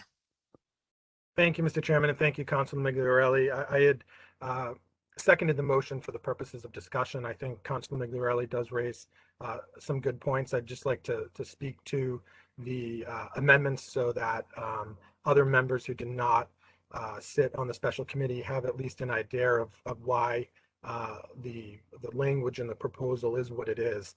With respect to the 10 minutes, those members of the special committee may remember that we had started at 20 minutes for introducing an order. And I think upon further discussion and reflection, we felt that 20 minutes was too much. We had then discussed doing 10 minutes, and the compromise that we reached was 15 minutes, understanding that you may have an order that has two sponsors. And what that would do is, should each sponsor want to speak to the maximum amount of time, if they split their time in half, that would be 7.5 minutes, which would be less than 10 minutes for one counselor. I don't feel strongly about the 10-minute rule. I don't want to suggest that other members feel the same way. So the 10 minutes is something I could support. The other amendments I would like to speak to because I feel more strongly about those as proposed by the special committee. What I would say with respect to the 9 points is that what it does is it allows the presiding officer to be able to essentially make findings when somebody is seeking additional time, and the presiding officer can point to any one or more of those 9 points to cite as reason for why a counselor shall be afforded additional time or shouldn't be given additional time. Some of those reasons, as you can see in the proposed rule, might be time that is occupied by answers that are provided by individuals who appear before the council, the hour of the day or of the evening, public interest in a particular matter that may have garnered significant public attention. So I do think those 9 points are important, because otherwise a decision by presiding officer could be seen as arbitrary without pointing to particular reasons for making a determination as to whether or not a counselor should be given additional time or should stop at the maximum time allowed. And my apologies, did I miss a third point, Councilor Migliarelli? Was there a third? I don't. It's no longer up, so I can't see the. I can't see the amendment. Through the chair, the third point was just combining, I think, in paragraph 2, taking some parts out of paragraph 3 and just combining it into paragraph 2. So I think the points that you had said that were split up with one paragraph, it said on general matters of discussion, and then the other paragraph it said matters under debate, and I just condensed that to one sentence. So I'd be happy to hear what others say. My apologies, Mr. Chair. Through you, I'd be happy to hear what other councilors say. I could certainly see myself being okay with changing from 15 minutes to 10 minutes when introducing an order. I think I'd be inclined to stick with the rest of the order as is. If this amendment doesn't pass, I'd be willing to make a subsequent friendly amendment to add or to further amend from 15 to 10 minutes for introducing an order. Thank you, Mr. Chairman. Thank you. Anyone else wish to speak on the matter? Councilor Trementozzi. Thank you, Mr. Chair. I agree with Councilor McMaster regarding you don't want the chairman of the committee or the president to arbitrarily and capriciously rule on the matter of the timing and the reasons for stopping discussion, and then have it be debated as to whether or not the guidelines were followed in allowing discussion. So I think those principles, those 9 ideas are relevant, and it's something to, if anything, is going to assist the chairman in his rulings on what's being discussed. So I think those should stay in place. 10 minutes, I think 10 minutes is appropriate. I mean, how much time you need to introduce it? I get there may be co-sponsors, but not always all co-sponsors want to speak on it. And usually there's, in past experience, there's one sponsor that takes the lead and does the discussions on it. So 10 minutes is appropriate. I would go with the amendment to 10 minutes, but leave the rest of that order in place, or as recommended by the committee. Thank you, Council Chairman Tozy. Any other councilors wishing to speak? Councilor Grigoritis, Councilor Garapi, and I've got you next. Thank you, Mr. Chair. I agree with reducing from 15 to 10. I think until someone's actually talked nonstop for 15 minutes, I'm not sure any of us really can think about how long amount of time that is. And that I certainly know we want to keep meetings moving along. I agree with Councilor Migliarelli about the 9 points of order feeling just kind of unnecessarily drilled down given the other things. And I do think there are other places in this document, I know one of which I've offered amendment on, where we do talk about the discretion of the chair. So I want to be mindful that if we're being really clear about what it, like, we've got to be consistent throughout. So if we're subscribing 9 subpoints to something, I think we've got to then look through where else are we doing that. I mean, I think that's part of the challenge of being the chair of the meeting, is that there is a level of discretion, and that there is always the ability of the body to motion to appeal the ruling of a chair, whether that's regarding somebody asking for more time or not. So I would be inclined to support Councilor Migliarelli's amendment, just because I think it makes the rest of the document more consistent, and I'm also in support of shortening to 10 minutes. Thank you. Thank you, Councilor Grigoritis. Councilor Garapi? Yes, thank you, Mr. Chairman.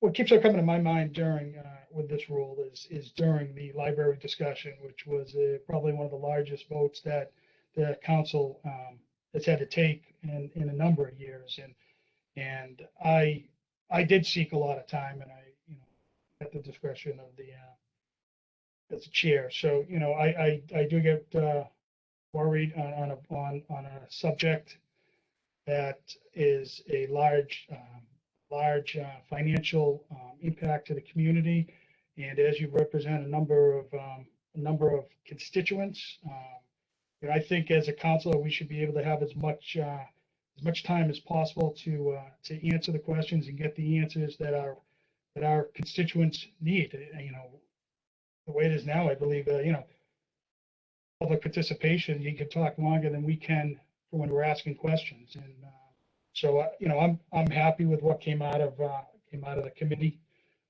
and I'll vote to support the document as it came out of committee regarding this rule.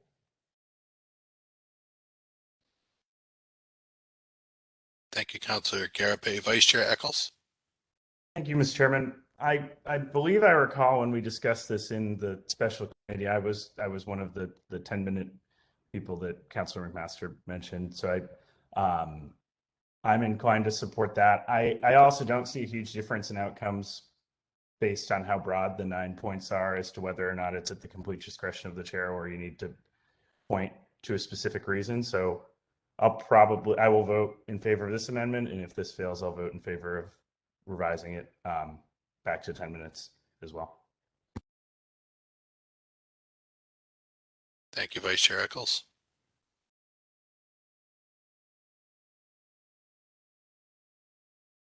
Any further discussion?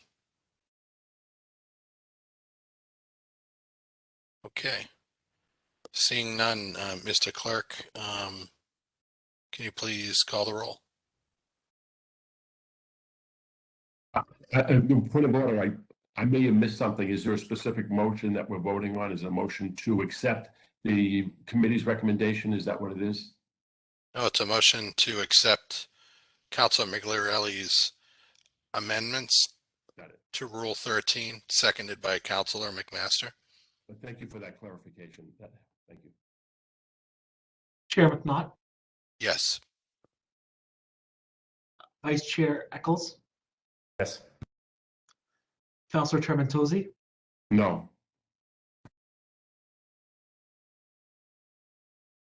Councilor Garapay, No. Councilor Gregoritis, Yes. Councilor Migliarelli, Yes. Councilor Stewart, No. Councilor Thomas, No. President Sinella. Yes. Mr. Chairman, Did you miss Councilor McMaster? Mr. Chairman, I was skipped. I'm sorry. I'm sorry. My apologies. Councilor McMaster, No.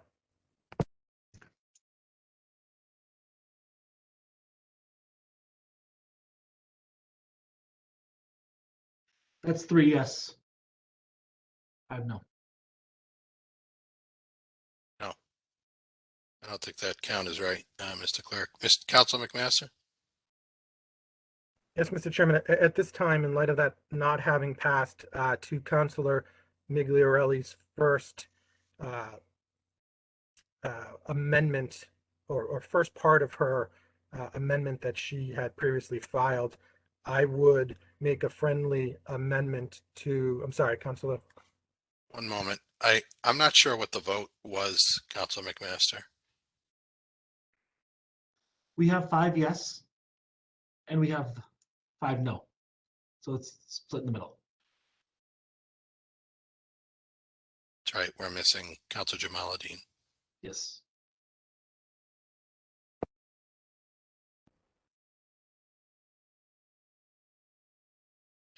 So, Councilor McMaster? Okay, sorry. So that because it didn't pass, that the motion would fail. So if I can proceed, Mr. Chairman, what I would do is to Councilor Migliarelli's point that she raised with respect to the time, I would be happy to make a friendly amendment to the rule before the body right now, Rule 13, as proposed by the Special Committee on the Rules of Order, to change from 15 minutes to 10 minutes within that first sentence. A councilor or any combination of councilors who file an order, ordinance, petition, resolution, or remonstrance shall be given up to 10 minutes in total to introduce the matter. So I'd be willing to amend that from 15 to 10.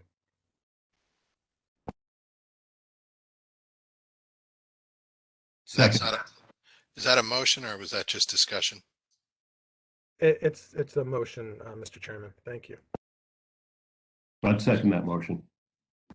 So we have Councilor McMaster's motion to amend the special committee's Rule 13 from 15 minutes to 10 minutes, seconded by Councilor Trementozzi. No other changes to said rule, no other proposed changes.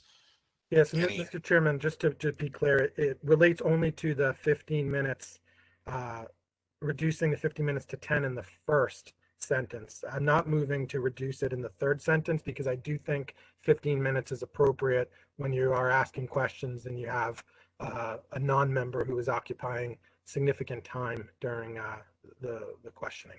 So I just want to clarify that, Mr. Chairman. Okay. Any further discussion? Councilor Stewart? Thank you, Mr. Chair. I just want to clarify through the chair that I was always in favor of the 15 minutes because I don't believe there should be a time limit to something that may come up that is fairly important. And while rare, I don't want us to be seen as being limited. So I cannot support this. Mr. Chair. Thank you, Councilor Stewart. Councilor Migliarelli? Just a point of clarification, is that I think the only part that Councilor McMaster is amending is the opening remarks at 15 minutes, changing it to 10. So any subsequent conversation is as how it was presented to the council by the committee. So no, only change to the opening remarks, no change to dialogue. Thank you. Thank you, Councilor Migliarelli. Councilor Stewart. Does that, if you'd like to speak to whether that satisfies your concern, or Thank you, Mr. Chair. That's helpful. any other councils? What I would say is I think we're at a point of compromise. We had a 5-5 vote a moment ago. Interestingly, we don't have our 11th counselor by numbers tonight. But we also have a friendly amendment to make compromise, I think, in this proposed change. So that being said, I think the 9 points for a chair to go by can be used as guidelines. I don't think that they have to be cited or the only 9 used at all times or at all. So I was on the fence before of whether how much they mattered or not, but I guess what I'm saying is I'm okay with them being in the document or not. I don't think that they'll cause any harm. Mr. Clerk, will you please call the roll? Chair McNaught, Yes. Vice Chair Eccles, Yes. Councilor Trementozzi, Yes. Councilor McMaster, Yes. Councilor Garape, I think you're muted, Councilor Garape. Yes. Councilor Gregoritis, Yes. Councilor Migliarelli, Yes. Councilor Stewart, Yes. Councilor Thomas, Yes. and President Sinella. Yes. That's 10 yes. The motion passes for Rule 13. All right, so next we have, again, if we could pull up Councilor Migliarelli's proposed amendments, we're on to Rule 22.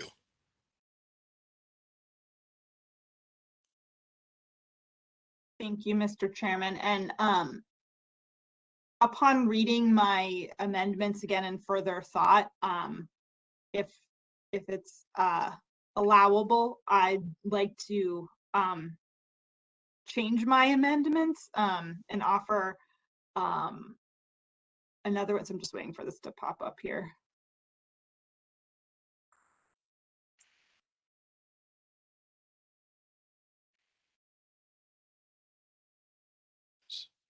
So right here, yeah, for Rule 22, I'd like to change the first spot. So as it stood before, it said the chairperson of each standing committee shall ensure the sponsor of any legislative item have proper notice for all related hearings.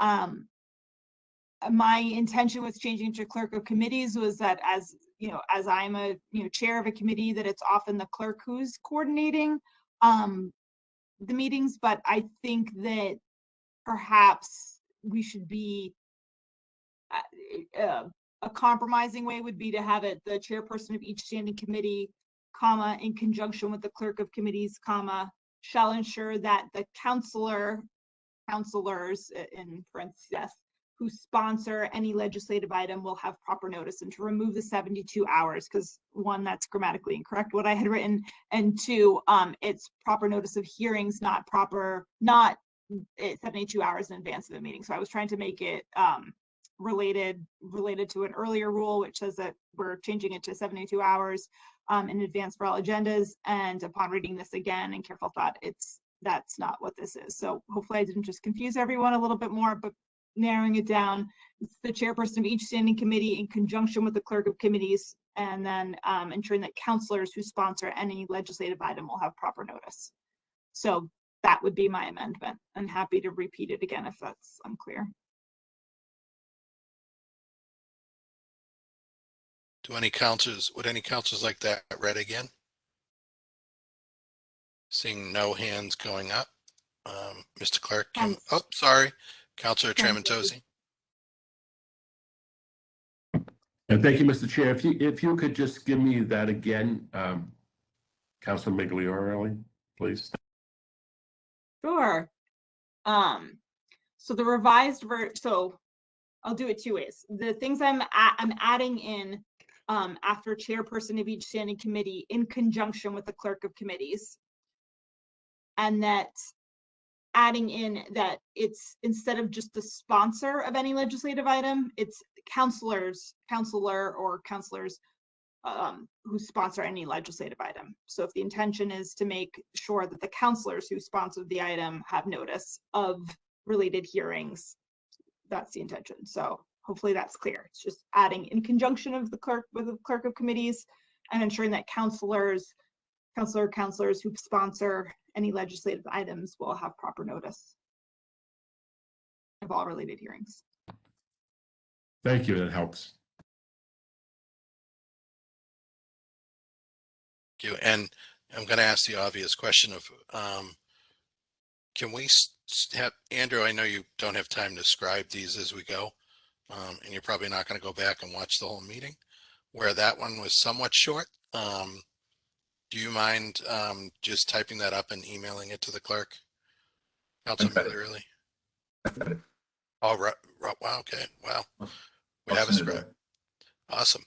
Did you do the last one too? No. Okay. All right. Good times. Councilor Migliorelli is making a motion to amend Rule 22 as proposed by the Special Rules Committee, as she just read to all of us, and Councilor Stewart is sending to the clerk. Do we have a second? Second.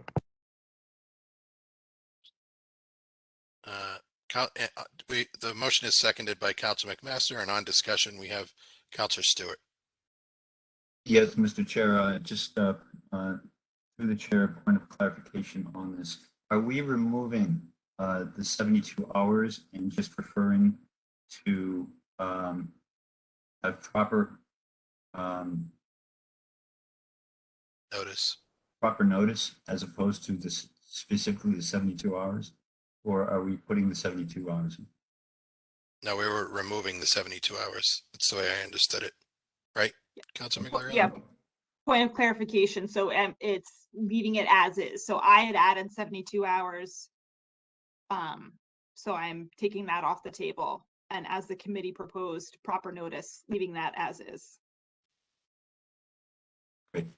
Thank you. Councilor Tremontosi? Thank you, Mr. Chairman. Through you, what is the definition of proper notice? Is that defined somewhere within the committee rules? It's you have to be an attorney. I kid. I think we're leaving it open purposely, if I'm not mistaken. That's my memory. To be reasonable, more than reasonable, but Councilor McMaster can speak more to that. Thank you, Mr. Chairman. I'm happy to speak to that. And first, I'd like to thank Councilor Migliorelli for the amendment. I think it makes complete sense, and I'm going to support it. And through you, Mr. Chairman, to Councilor Tremontosi, we did keep open the word proper open purposely. And really the intent here is to ensure that a meeting is not scheduled by a chair without the sponsor or sponsors being available for that meeting. And then with respect to the proper notice, that would relate to essentially having proper notice, which would be an adequate notice, another word, that there's going to be, that it's potentially going to be disposed, that you can't dispose of something at the committee level unless those parties are present. Thank you, Council Thank you. McMaster. Thank you, councilors and Mr. Chairman. And welcome, Councilor Jamaluddin. We're having a very spirited, I won't say night of debate, but we're having some fun tonight. Okay, so Corey, Council Thomas, I keep thinking you have your hand up because of that jacket on your door, but it's not your hand. You'd have a very tired arm right now if it was. Trying to frame this. So we have Councilor Migliarelli's proposed amendment to Rule 22 as typed by Councilor Stewart and sent to Clerk Gabriel, seconded by Councilor McMaster. I believe all discussion is over. Mr. Clerk, will you please call the roll? Sure. Chair McNaught, Yes. Vice Chair Eccles, Yes. Councillor Treventozzi, Yes. Councillor McMaster, Yes. Councillor Garapay, Yes. Councillor Gregoritis, Yes. Councillor Migliarelli, Yes. Councillor Stewart, Yes. Councillor Thomas, Yes. Councillor Jamaluddin, Yes. President Sinella. Yes. We have 11 yes. The motion passes.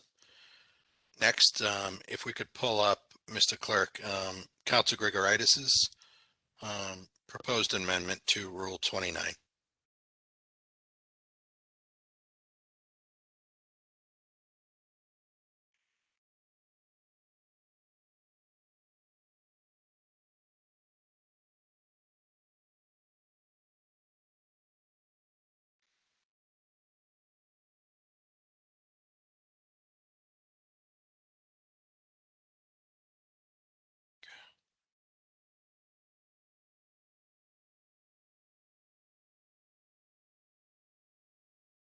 Chair McNaught, is it okay if I speak to this? Sorry. Absolutely. Yeah. Thank you. I can't see everybody. Me neither. So this is an amendment to 29A, which is the portion of the rules regarding public comment, which I think everyone here knows is not actually a requirement that this body hold public comment, but I think we have a long history of doing so, which I'm very appreciative of. So my amendment would return the amount of time allotted per person to 10 minutes, which is what we currently have, and then would remove some language regarding who can speak at public comment. And I believe the intent, not to speak for the committee, but was to be aware of some of the reason, some folks who may want to come to public comment to, maybe not move our city forward, and that's not something we would want to allow. But I think it also raises some very real First Amendment concerns. So I think we would remove that language and therefore also remove the discretion of the chair around who gets to speak at public comment, and then would add in language stating that we will provide an option for remote participation in public comment whenever practicable. And I appreciate that there was some mention of that during public comment tonight, but I do think we need that caveat in, because as we have seen many times tonight, technology fails all the time. And so I would want to make sure that we can still continue, particularly when we're back in an in-person meeting, to have public comment. So that's what is proposed before you, and I would make a motion for recommendation for purposes of discussion. Second. Okay. We have a motion by Councilor Gregoritis to amend Rule 29A as just described, and in her red line edit sent to Clerk Gabriel, seconded by Councilor Migliarelli. On discussion.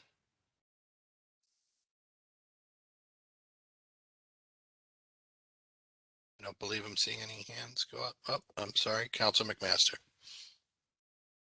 Thank you, Mr. Chairman, and thank you to Councilor Gregoritis for the proposed amendment to this rule.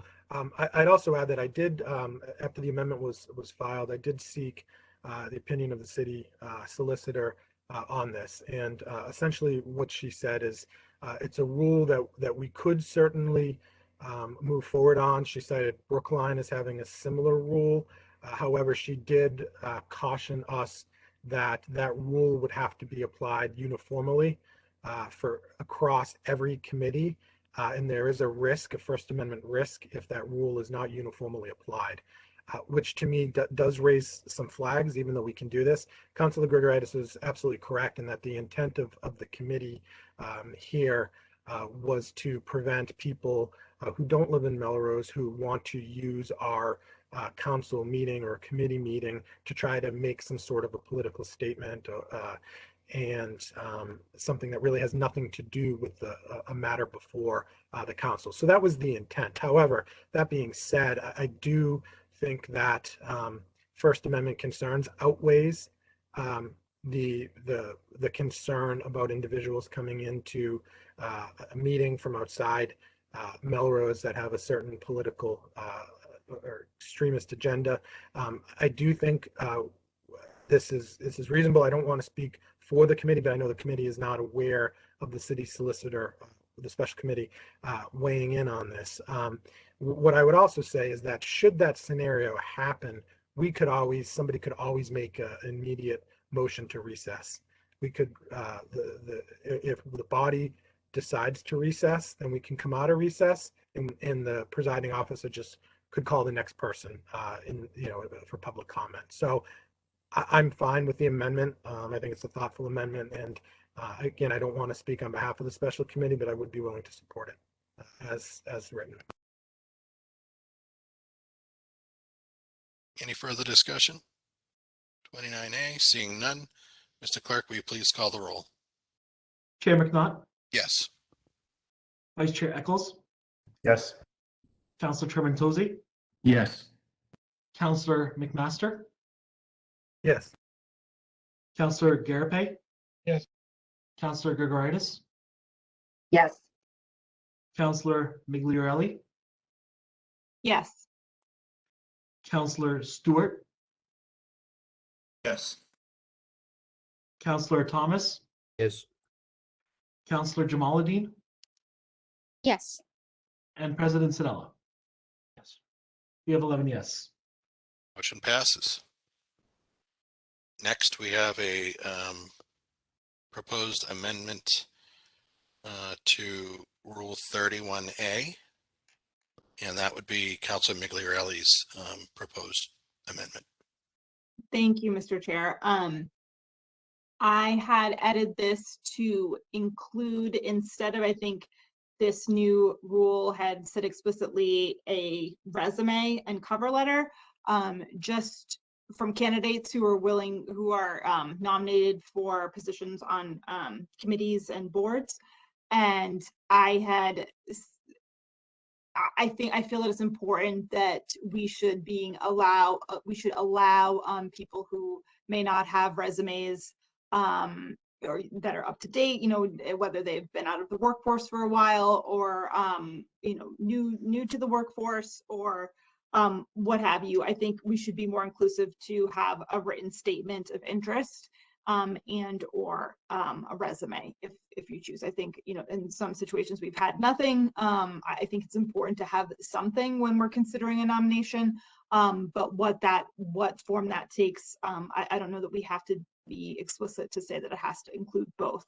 So my changes were to amend Rule 31A, the suggested proposed Rule 31A to state all appointments made by the mayor and subject to the confirmation of the council shall include a written statement. And I'd like to add in a written statement of interest and or resume from the candidate, and just leaving it like that.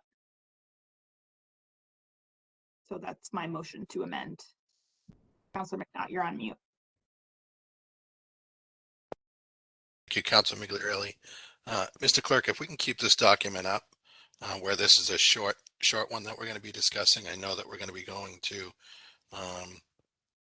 the proposed amendment right below it, right after. So I just want to make the recommendation. I know Councilor Stewart sent one of your amendments to the clerk, but I think that all makers of the proposed amendments should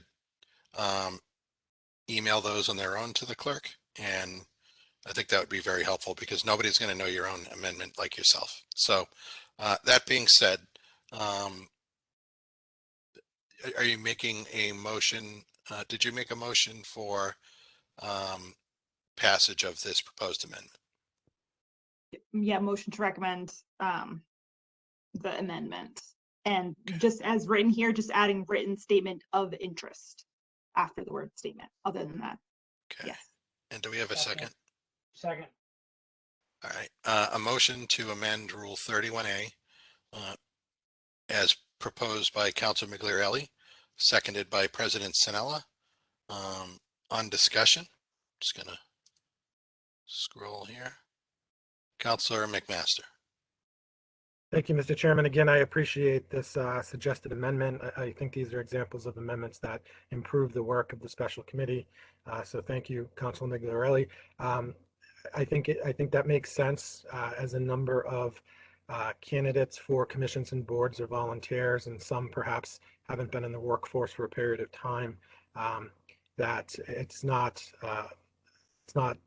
it may not be reasonable to expect both a statement of interest and a resume.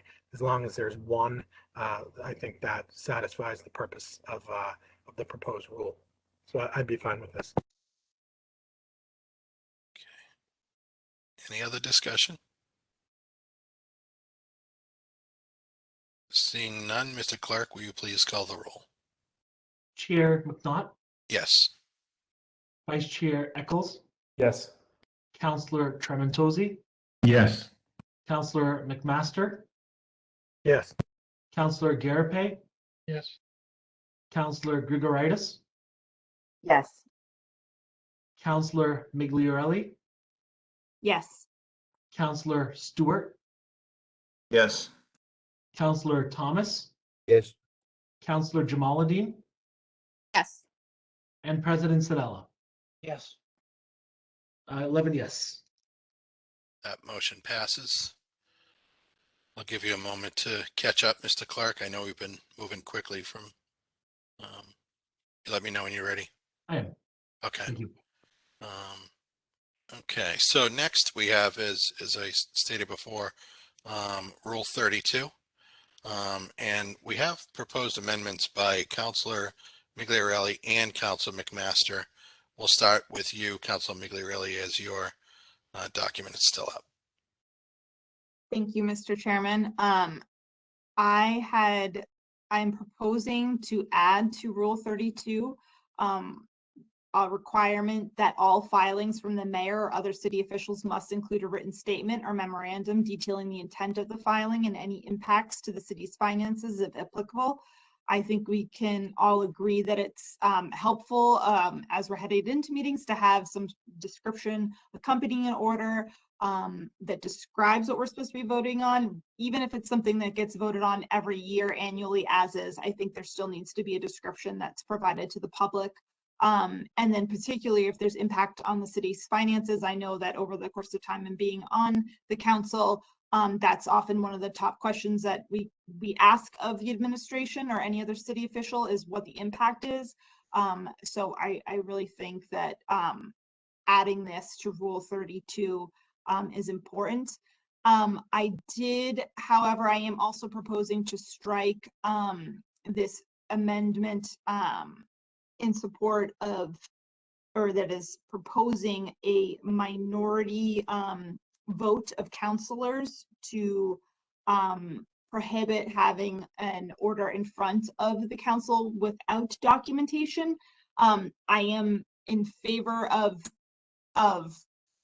the concept of it, or the spirit of this edit, to ensure that we do have documentation, any subsequent documentation that a department head might add later on. So I think if I'm reading this correctly, it's intended that once an order has been filed, when it goes to committee, that there should, if there's any other documentation that's being added by anyone on the city administration side, that it is provided to the council with 48 hours of notice.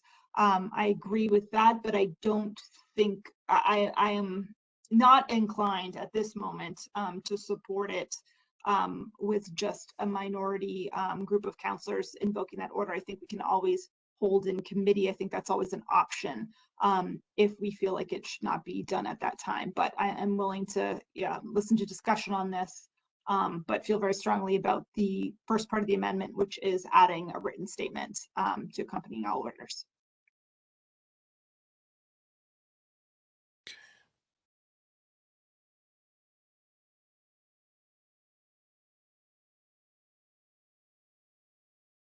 And so I know what your proposed amendment is. Are you making a motion or are we just on discussion? I think just making a motion to add that sentence in. Let's vote on adding the sentence into the first paragraph to see, and that can be on discussion as well, of course, and then we can tackle the second part later. Okay, parse it out. All right, so right now we're just voting on the additional line added to the first paragraph of Rule 32 by Councilor Migliarelli, which reads, all filings from the mayor or other city officials must include a written statement or memorandum dealing with the intent of the filing and any impacts to the city's finances, if applicable.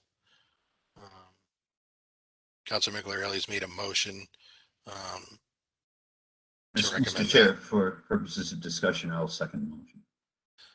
Thank you, Councilor Stewart. Any further discussion on that additional line? Councilor McMaster. Thank you, Mr. Chairman, and again, thank you to Councilor Migliarelli for this this proposal. And I appreciate parsing it out. I think that this does make sense because I'm amenable to that sentence and would like at the appropriate time to be heard on the second paragraph as to why I support that. But the reason I like this addition by Councilor Migliarelli is I think, ironically, it's very much within the spirit of what the special committee is looking to do in that second paragraph. I think it makes sense. I think as a committee, we were somewhat short-sighted in that we didn't apply this also to matters that were filed to matters when they are filed by the administration. So I think the expectation here is absolutely suited for what we're looking to do with this proposed rule here, which is to ensure that when something is filed by the administration, it's just not words on an agenda, that it also includes a summary, and as Councilor Migliarelli has here in her suggested amendment, that a statement with respect to any impacts on the city's finances. So I think that makes sense. I think that strengthens the rule. I would certainly support that sentence as amended and is currently on the floor. Thank you, Councilor McMaster. Looking for other hands. Vice Chair Eccles. I'm also supportive of this. I think just since I don't know if we'll come back to it, it's worth mentioning just on context of what we did in the special committee. We changed Tuesday to Wednesday, which I was I didn't totally agree with that. And I'm not offering an amendment at this time. I'm just kind of offering some context on some of the changes that were made to this, but I do support this because I think it solves kind of the problem that we were trying to solve in the previous about the resume and statement of interest. Of just in my 2 years, we've encountered some stuff where it comes before us with little context. So I'm happy to hopefully codify that requirement a little bit more. Thank you, Vice Chair Eccles.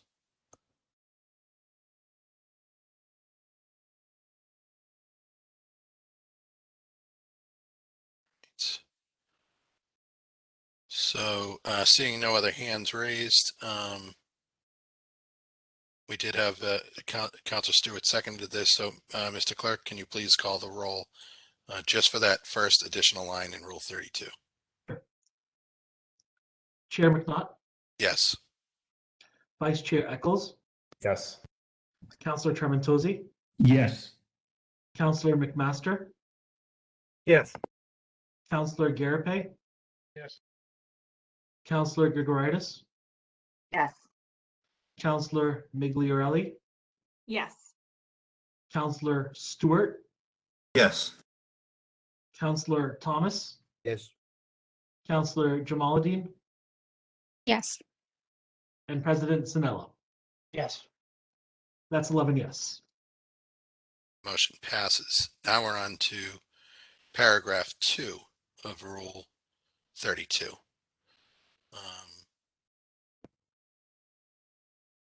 And I suppose Council McLarelli has already spoken to this. Council McMaster, you have to a degree as well.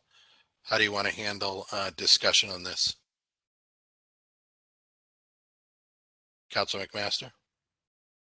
Thank you, Mr. Chairman. If I could just be heard on the second paragraph.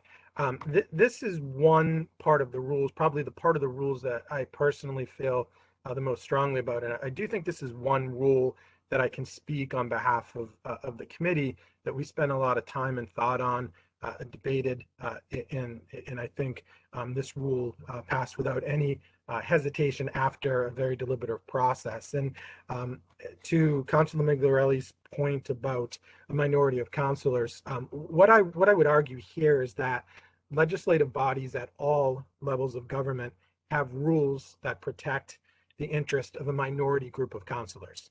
So whether that's at the State House here in Massachusetts, both in the House of Representatives, in the Senate here in the Commonwealth, or in Congress, both in the House of Representatives and the Senate. We see it particularly in the Senate. It plays out all of the time.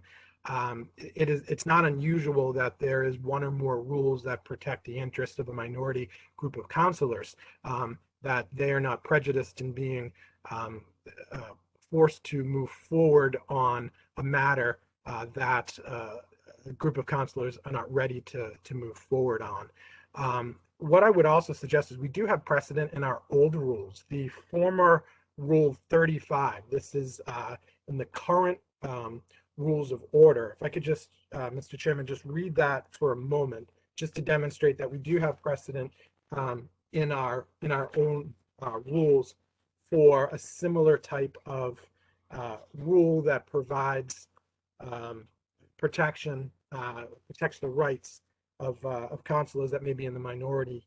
And can indulge me 1 second, Mr. Chair, while I find this.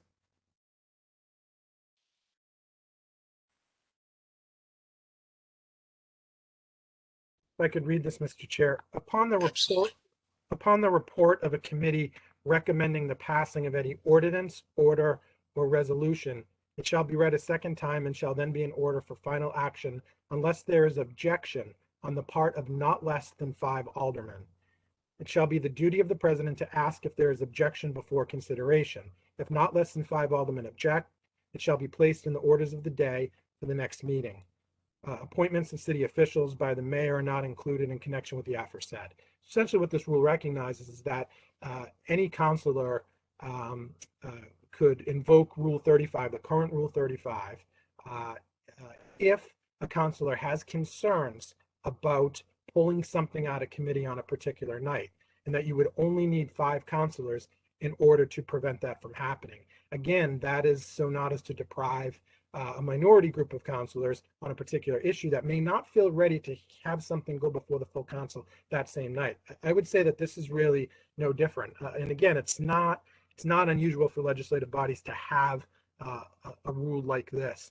So I would ask that we keep that language as is. What I would be willing to do at the appropriate time, Mr. Chairman, is I do have in writing suggested language that I provided to the clerk, which is attached to IQM2.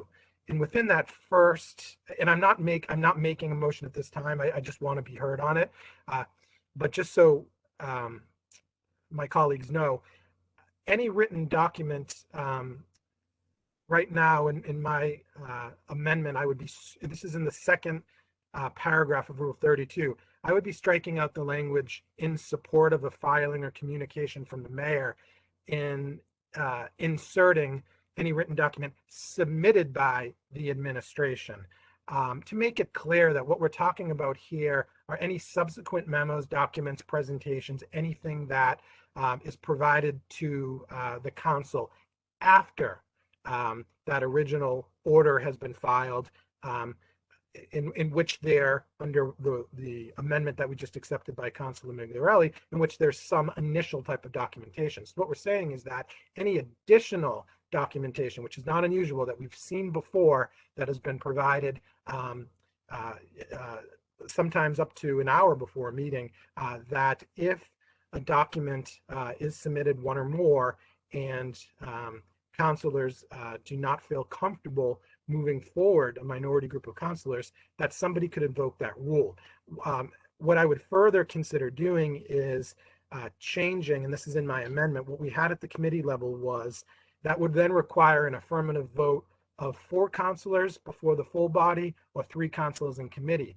To raise that standard, and in the spirit of compromise, based on what Councilor Migliarelli cited, I'd be willing to increase that to 5 before the full council and 3 before the committee. I had thought about this, really reflected upon this, and I do think that although it raises the standard in order to have a matter held at the committee level by a minority group of councilors, it still protects the rights of a minority group of councilors. So, and the other thing I'd be willing to do, just in fairness to the administration, is add language that makes it clear that this would not apply to the annual budget, because we certainly don't want this rule to be used for any other purpose than what it's intended, and that is attachments to orders that come before the council, general orders, which there is documentation that is submitted late. So I just put that out there, and I would ask that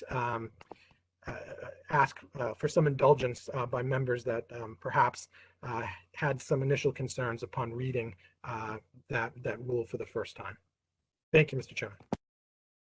Thank you, Council McMaster. Is this your, I asked Mr. Clerk to pull up your Rule 32. Is this the version you're speaking to?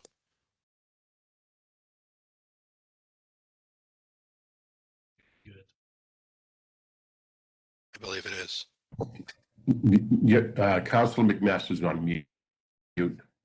Yes, it is, Mr. Chairman, and I haven't made a motion yet because I would be interested in hearing what Councilor Migliarelli and other councilors have to say. But what I would do, and I would submit this as you've requested of other members, Mr. Chair, is I would add one word before submitted, which is any written document independently submitted by the administration. I would add that, and then further down in the document at the appropriate time, depending on the discussion that we have, I would add in language that would just make it clear that this does not apply to this rule does not apply to the annual budget. So I just put that out there for the purposes of discussion to see if that ameliorates any of Councilor Migliarelli's concerns, and I'll stop at this point on that. Thank you all, or thank you, Councilor McMaster. Does anyone have any discussion or questions on Councilor McMaster's suggestions? Again, we don't have a motion on the floor from either Councilor Migliarelli or Councilor McMaster, but you've seen both their versions. I think collectively, I'll speak for myself, I like what both of them bring. I like what the line that Councilor Migliarelli added. I'm in favor of the amended language that Councilor McMaster's provided for the second paragraph, and I think together they go very well. Because I think it's important that you get that memo at the beginning, no matter how short it is, that Councilor Migliarelli is asking for, stating what you're getting. I think we can all agree that that would be helpful. And then, notwithstanding the budget, if it is another order where there's a lengthy presentation or memorandum, I do think 48 hours is reasonable. President Sinella, did you have your hand up? Thank you. I mean, I understand the intent with this, but I just feel like a simple majority should suffice to hold something in committee if councils are not happy with the timeline in which they received the document. I mean, sometimes we get stuff during the day, and I guess, you know, it's good. We can think of several examples where this might have come into play, and I think that can play out on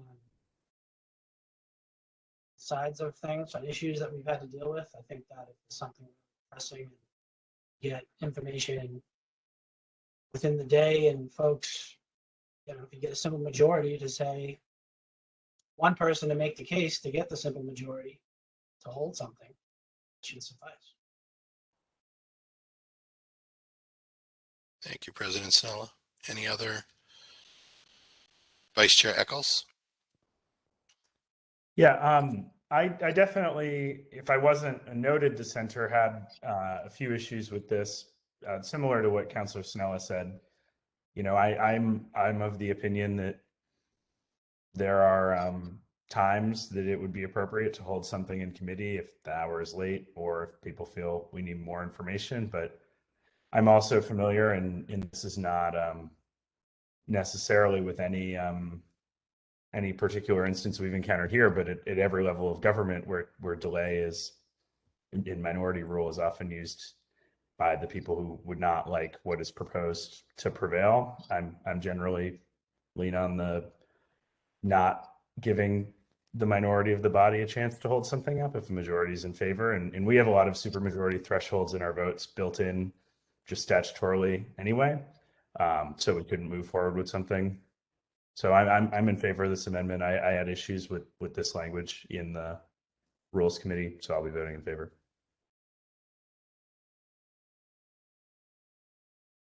In favor of? Okay. Oh, good point. There's no motion. There's no motion yet. Proposed. Okay.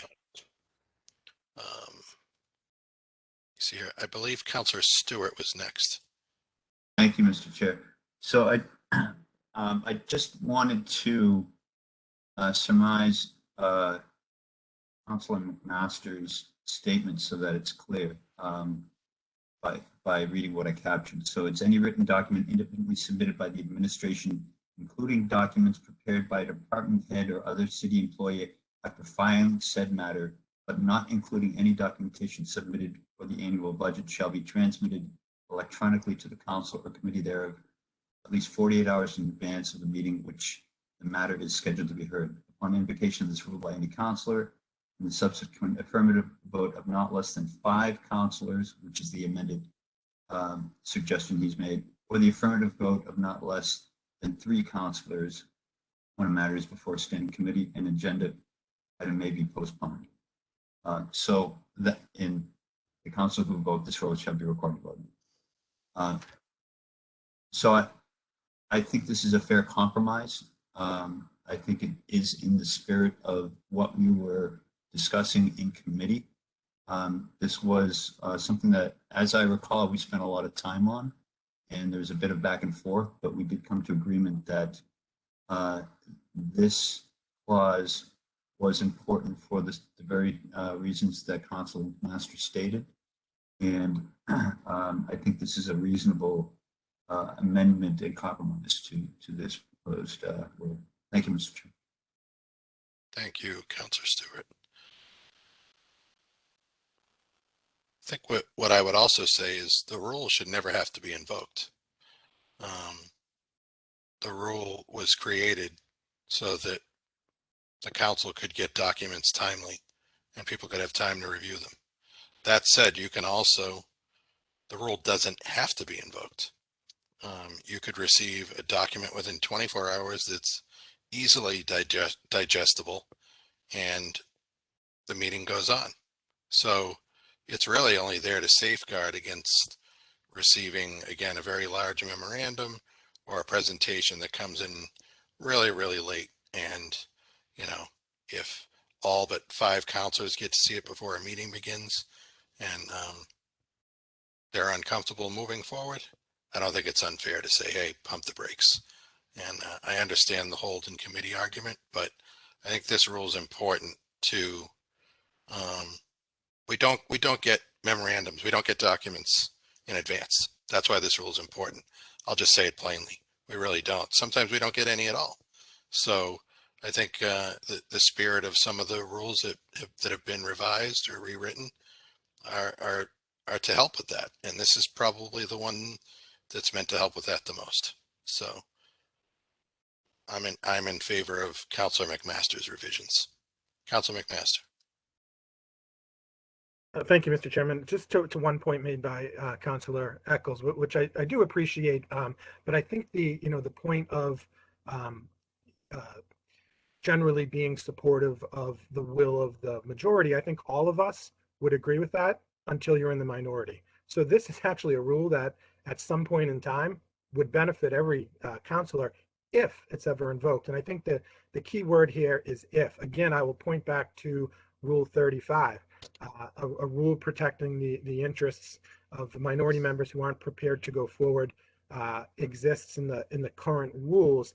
And I've been on the council since 2018. That has never once been invoked. And I think most of you know that I'm not a fan of pulling something out of committee the same night anyways, generally. Recently, with respect to the firefighters contract, I was for the reasons I stated at that time. But I agree. I think this is more about changing the culture. It's about making it clear to the administration, as does the amendment that we just passed to this particular rule put forth by Councilor Migliarelli.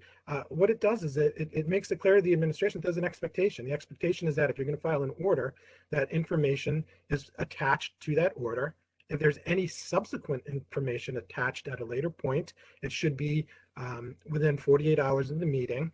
And that, depending on the nature of it, a member who does not feel comfortable moving forward on it could invoke the rule, but it would require the vote of 5 councilors when the matter is before the full body, or 3 councilors in committee. Those are 2 concessions that I would make to raise the standard. So again, I guess the only other thing I would say is that if this rule isn't working, or if we feel like it's not being revised, if it's not being applied appropriately, anyone can file amendment to it. And in fact, if we feel like it's being used inappropriately, as someone who feels strongly about it, I would be happy to co-sponsor that with somebody at the time who shares those concerns, because that's not the intent. The intent is to really to change the culture, and hopefully the existence of the rule will prevent late filings. Of course, we'll still get some, and I think as Councilor or as Chair McNaught said, some of it may be easily digestible, but it's when there's a lot of information on a complicated issue, and you have a minority group of councilors who want to be able to do their due diligence, and not being able to review it if you're working all day and something's submitted while you're at work. And it may be something and I think this is important. There have been times that there have been orders I haven't felt comfortable because of late filings completely going forward on, but I haven't been opposed to them. I haven't been opposed to essentially what is being proposed. However, I would have liked more time to do my due diligence as a counselor in being able to ask the questions up front of the administration, and get answers to questions, and maybe ask for more information. So this is one that I think we could always revisit if it's not working, and if Councilor Migliarelli would graciously allow me, and I don't want to deprive her of the ability to amend further, but if she would be gracious enough to allow me to make an amendment, I would then make an amendment based on the other issues that I had raised. So I'll stop at this point and see how Councilor Migliarelli feels.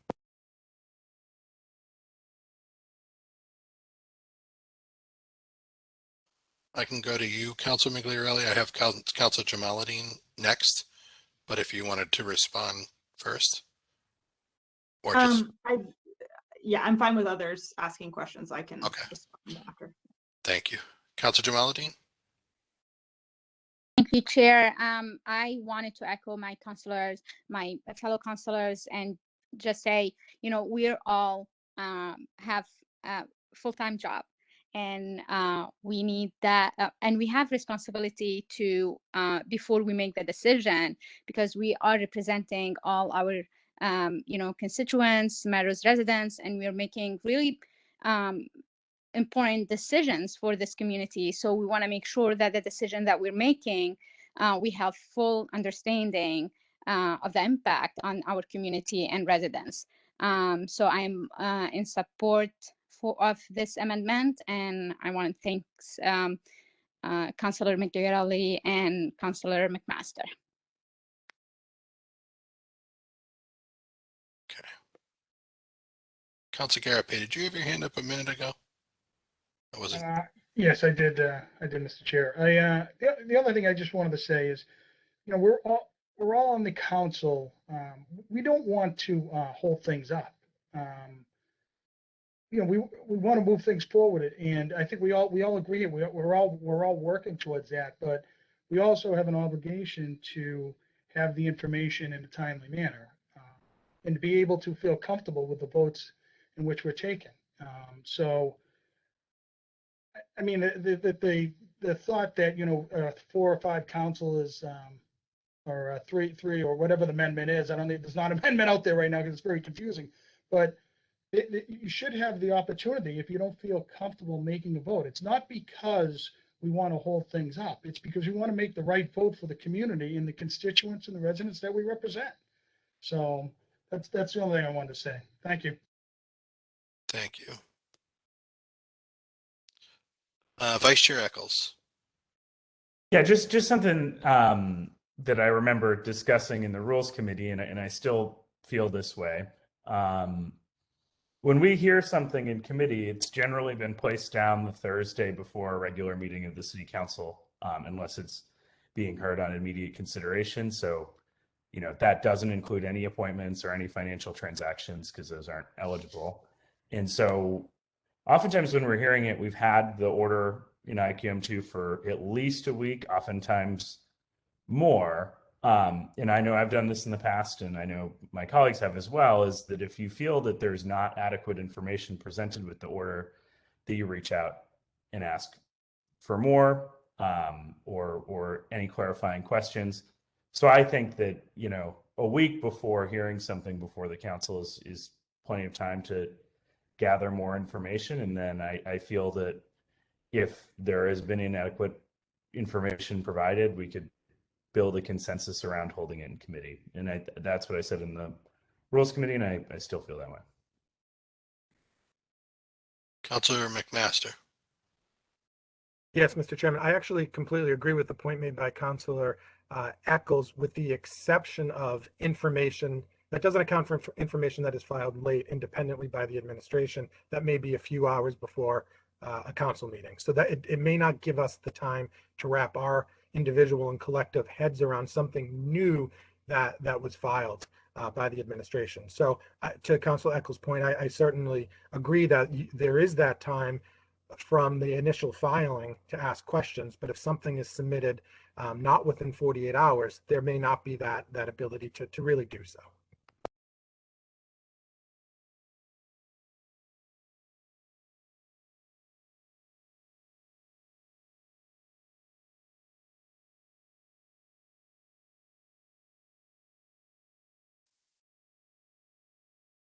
Am I missing anyone?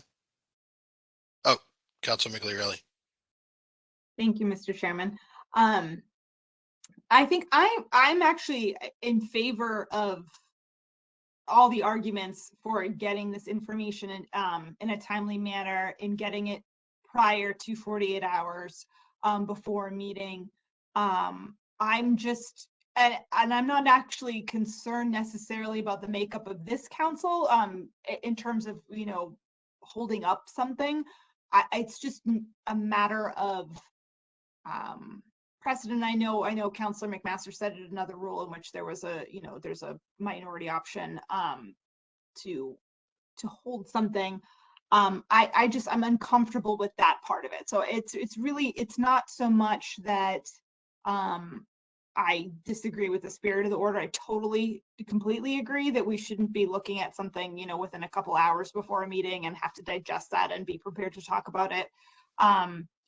Although I am appreciative of Councillor McMaster's amendments to increase the number from, you know, 4 to 5, and particularly from 2 to 3, as I worry that that could end up being obstructionist. Not necessarily this council, but councilors, you know, councils moving forward. I think it's hard, or I think it's incumbent on us to think about these rules outside of ourselves or anyone else on the council currently. You know, I like to, when I'm writing, you know, policy and such for during my day job, that's, I, you know, write it as imagining none of the players are involved, the current players involved, and will this still stand and hold up? You know, to be honest, I guess what I'm interested is hearing from the council is, you know, whether the increase from 4 to 5 and 2 to 3 is a compromise that others can deal with, or if there's some other you know, compromise worked here that we could just have it be majority rule, and then it needs to be 48 hours in advance of the meeting. I don't know that I think even if I were in the minority on a particular issue, I think, I don't know that I would have a problem with it if I were overruled. I mean, I think that's how we're operating, is that a majority of the council is what is used to guide decision makings for the city. So it's just that piece of it. It's definitely, I definitely agree with us getting the information in a timely fashion in order to debate a topic. I'm just still a little bit on the fence about the minority vote, but I'm happy to take a vote and let others more on discussion here. Councillor Jamaluddin. Through the chair, I'm not sure if I'm understanding Councillor Migliarelli. If you can just explain to me what is it that you're not comfortable with. I do understand the point of you know, the minority not putting it on hold and not deciding not to move forward and just put it on hold for to take more time to revise the order before us. But I'm not understanding what is exactly that makes you hesitant, for the lack of better word. Through the chair, if I may respond. I think because in my mind, when I first read this, my thought was, well, we always have the option to hold in committee. So if we were to, let's say there's an order before us, and the administration provides a, you know, last minute 5-page memo to go along with the order, and they do it, you know, 12 hours before the meeting. When that comes to the when it comes to the meeting, anyone has the option to motion to hold in committee for lack of information or more time, needing more time to review the documentation that was presented to the council, and that hold in committee motion passes upon a majority vote of the committee. Where this is saying that it does not need the majority of the committee to hold it, it only needs it's only a vote of 3. So I think it's that piece of it that I'm just confused, or it seems unnecessary to me to create another order when we do have the ability to hold in committee. I hope that helps answer the question. So I had previously proposed to just strike this entire paragraph, but I am considering Councillor McMaster's edits here as a possibility. If I may, again, I think bringing it up to 5 and 3, I think is a big help. I agree with that as well. And I think the reason I'm okay with 5 as opposed to the simple 6 is, again, what the purpose of the rule is. It's meant to be a deterrent. I mean, let's just call it what it is. We need information sooner. And again, it's not always going to be invoked. And even when it is invoked, it's not necessarily going to pass even requiring 5. but it will be on the minds of folks who need to get the council information. And that's me, someone who won't be here in a few weeks, thinking about future councils, knowing how important it is to get information in advance. I think it's a good compromise. Councilor Jamaluddin, were you done? I know I just started speaking, but I'm getting delirious at this point. No worries. I appreciate the discussion that's going on. I think this is what is proposed. It will serve our residents and constituents to be more transparent and give them the time, the appropriate time to be able. Like if I don't feel comfortable voting on an order, regardless if I am supportive or opposing, I need the appropriate time to revise it. And I feel if I can, it is the right call. It's fair enough if I would suggest to hold it. And I think the number that is proposed by Councillor McMaster would serve to emphasize the request and the amendment that is before it, that was just proposed. Thank you. I have Councilor McMaster and then Councilor Stewart.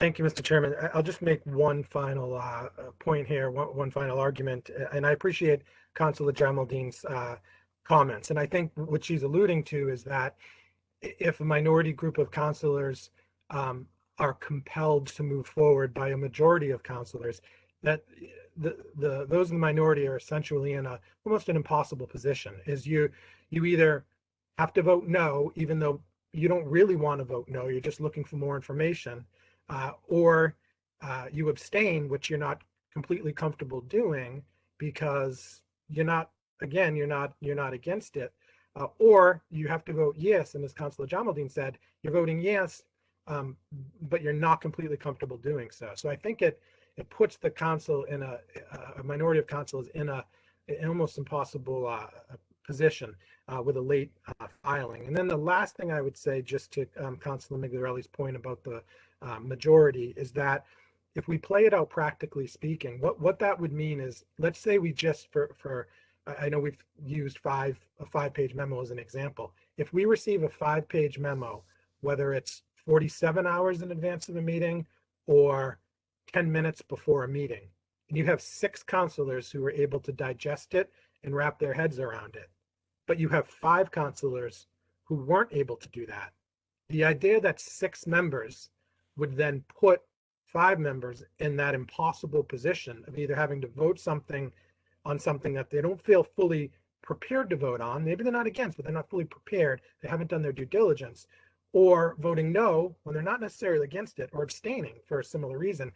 I just don't think that meets the interests that minority rules serve in any legislative body. So that's the last thing I would say.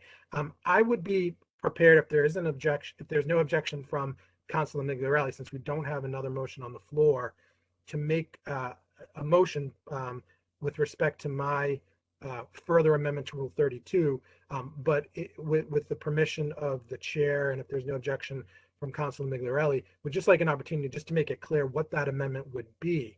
If that is seconded and if it passes, great. If it doesn't, then I think we could move on to Councilor Migliarelli's further amendment. That might be the most equitable way of doing it, since we have competing amendments. Is that satisfactory to you, Mr. Chairman? And would you consent to that, Councilor Migliarelli, through the chair? Through the chair, I think that's a good motion, way to move this forward at 10 o'clock at night. Yes. Okay. So, Councilor McMaster, you've made your motion for your further amendments, which are before us now for Rule 32.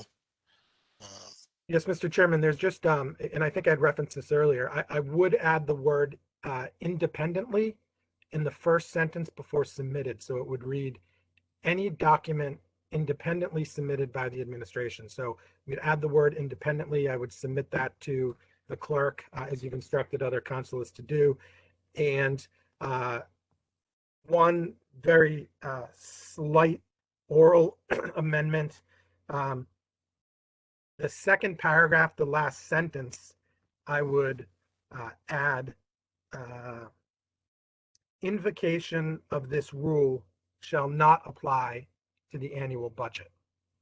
So if we could add the word independently before submitted and add on a new sentence at the end of the second paragraph that says invocation of this rule shall not apply to the annual budget, I would make that a motion to amend Rule 32 as proposed by the special committee on the rules of order at this time. Second. Excuse me, second. Okay. We have Councilor McMaster's motion to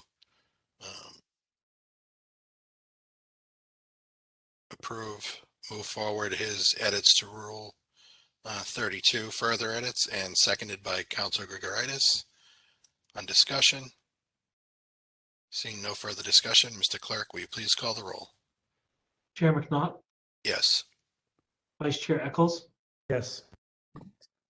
Councilor Trementozzi, Yes. Councilor McMaster, Yes. Councilor Garapay,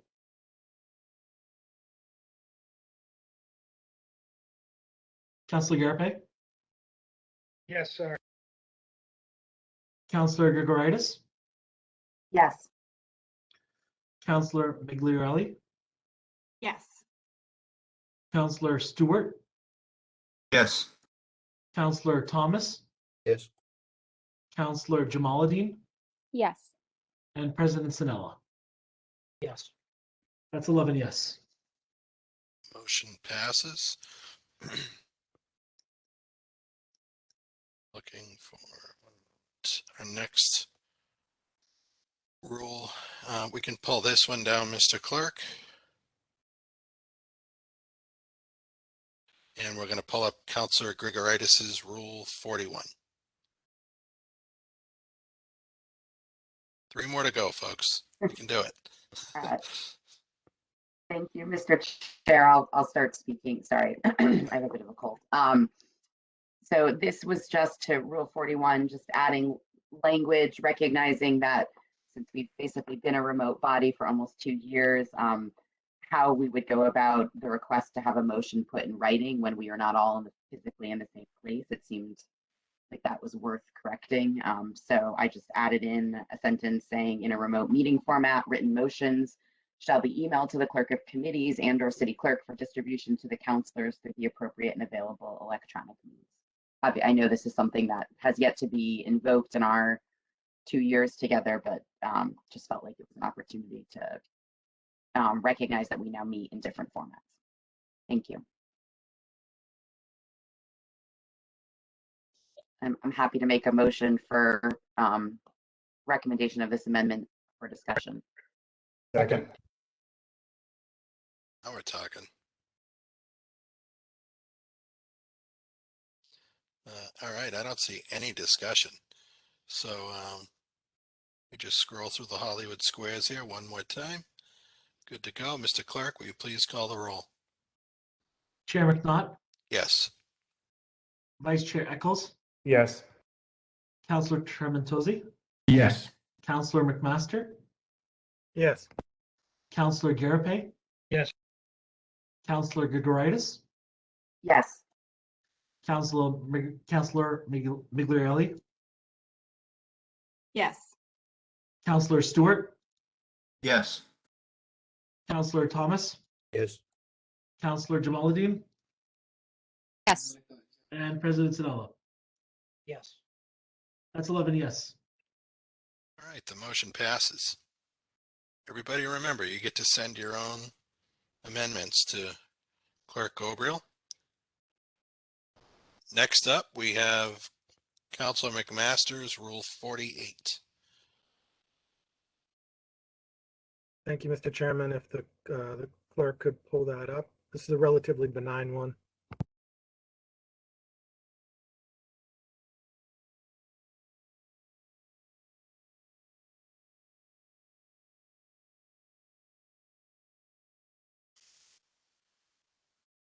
Is it when we get down to a candidate or a current member, that section?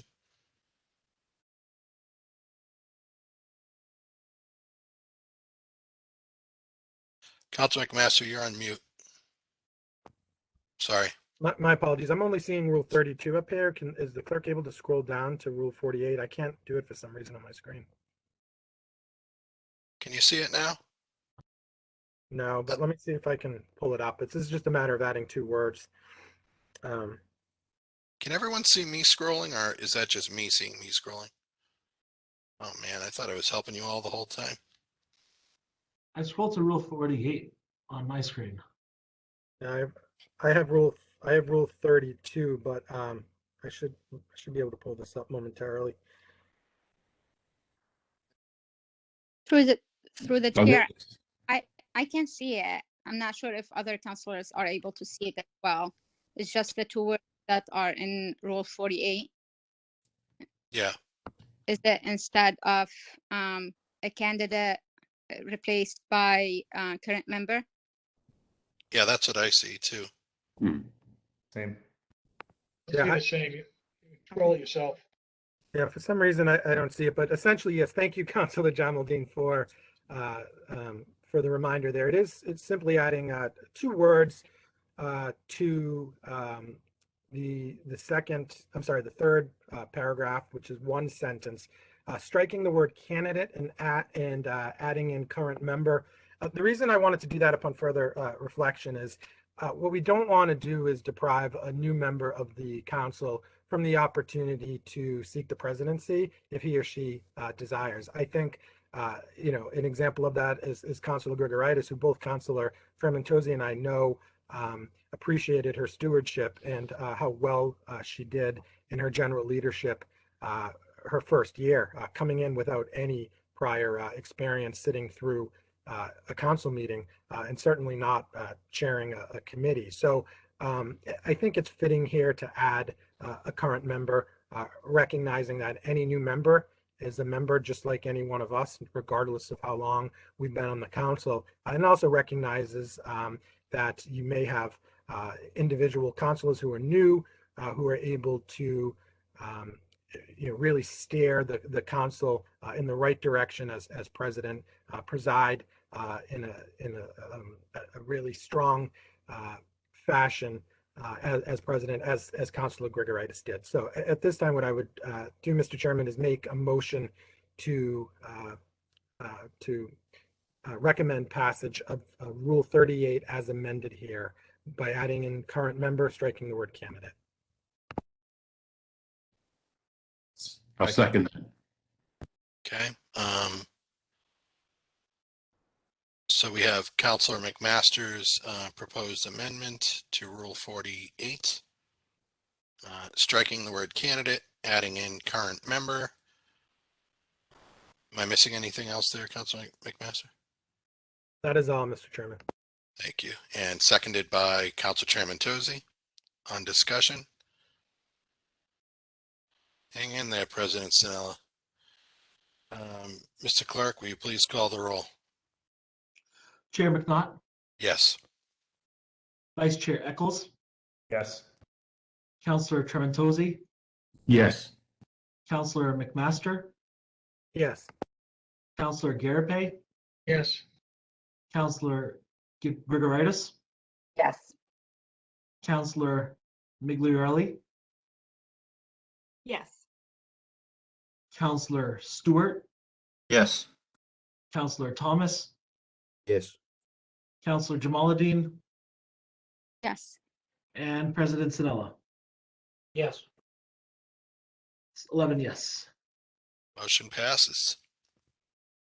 We're down to our last proposed amendment, which is Councilor Grigoritis's Rule 54. Thank you, Chair McNaught. I am proposing that we add 2 words to Rule 54, which is in the last sentence. This is regarding what the council will do in the event of a vacancy for the city clerk or clerk of committees, that to change it to thereafter, the nominating committee shall recommend up to 3 candidates for consideration by the full council, just to ensure flexibility should there not be the three candidates, if there are two or one or four, that we would then whittle that down. So that was my requested amendment, was to add in up to, and for purposes of discussion, I would motion to recommend this amendment. Second. Do we have any discussion?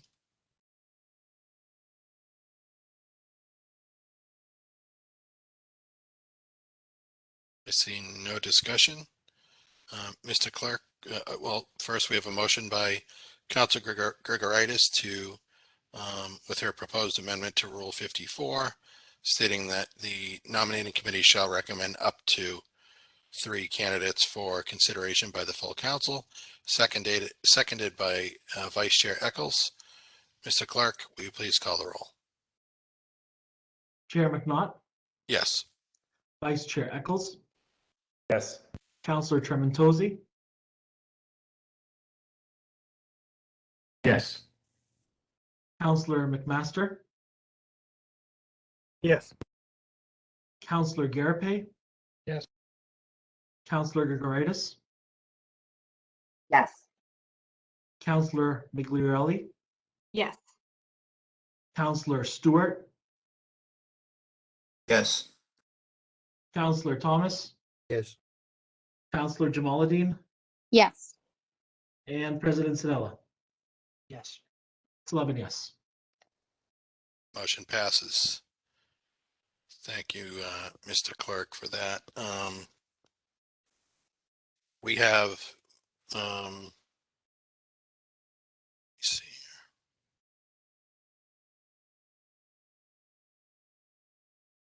I suppose we have to do a motion.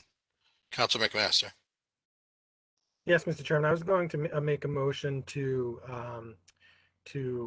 recommend the order as amended. But first, if I could just have a very brief moment of personal privilege. I just want to thank all of the members of the council for thoughtful insight and discussion tonight. And I particularly want to thank Councilors Migliorelli and Councilors Grigoritis for their amendments. I do think the amendments as passed make a stronger order. And I think I can speak on behalf of all members of the Special Committee on the Rules of Order, that is really what we were looking to do, is not get to perfection, but get to really as close to perfection as we could, understanding that our colleagues would have ideas to really strengthen what it is that will govern this council in next term and years moving forward. The last thing I would say to that is that I think this is what the public expects of us, and this isn't legislation before, it's the rules, but I think this is a really good demonstration. I think for the members of the public who have watched the 2.5 hours of this, or maybe just caught a portion of it, I think we've all demonstrated collaboration, collegiality, compromise, with some really thoughtful and strong debate put forth by everyone. And I think that's what people expect of us. I think what we all agree on, whether it's our rules of order or a piece of legislation or anything else that comes before us, is we are doing this to get the work done, right?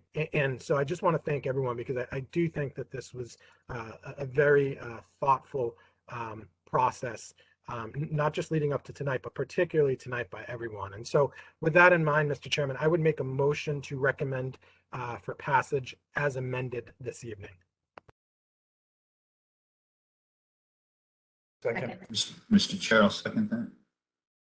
Okay, so we have a motion to recommend the rules as amended, made by Councilor McMaster, seconded by Councilor Grigoritis. We have President Sinella. I just had one question on one of the rules, if I may. It's too late for that. No, I'm kidding. No, it's not. Rule 35A, just some clarity around that. As far as matter is introduced to the full council with a recommendation for passage from any standing or special committee. Period of discussion shall be in order before a motion for passage is entertained by the president, president pro tem, or any other member presiding on behalf of the president. What is the point of that if you're pulling something up out of committee the night of, it's on discussion? I don't know, through the chair. Council McMaster, do you want to respond? Yes, mindful that we do have a motion on the floor in deference to the president and certainly in continued spirit of what we're trying to do here tonight. This was filed by or proposed by Councilor Stewart. To the extent that he wants to, I certainly let him speak to the intent of it. So maybe I would defer to Councilor Stewart.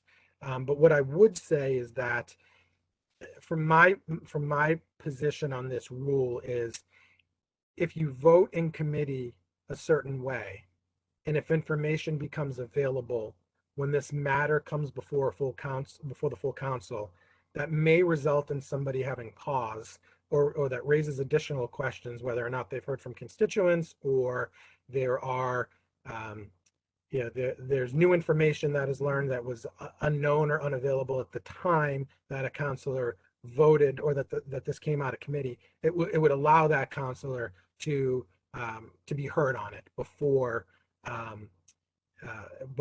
the vote. It doesn't change the fact that if anyone's looking to amend an order, which I think was Councilor Stewart's intent, that's a privilege motion that has to happen anyways. It would include any other information.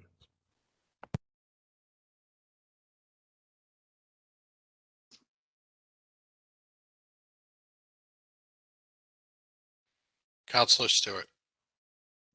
Thank you, Mr. Chair. In addition to what Councilor McMaster said,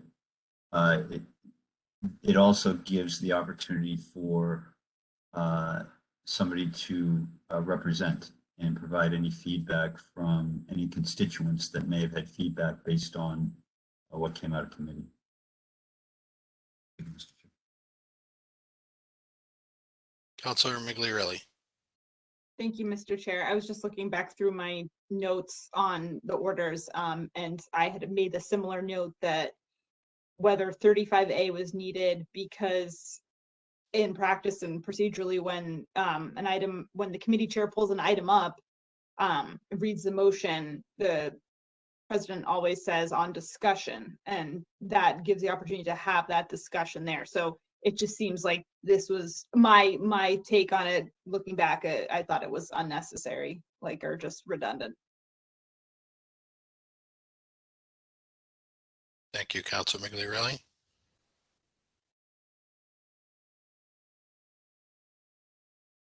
So is there going to be a motion to amend 35A?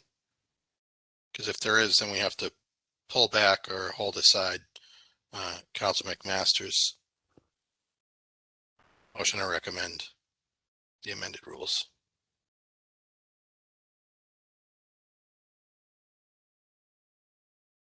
President Sinella.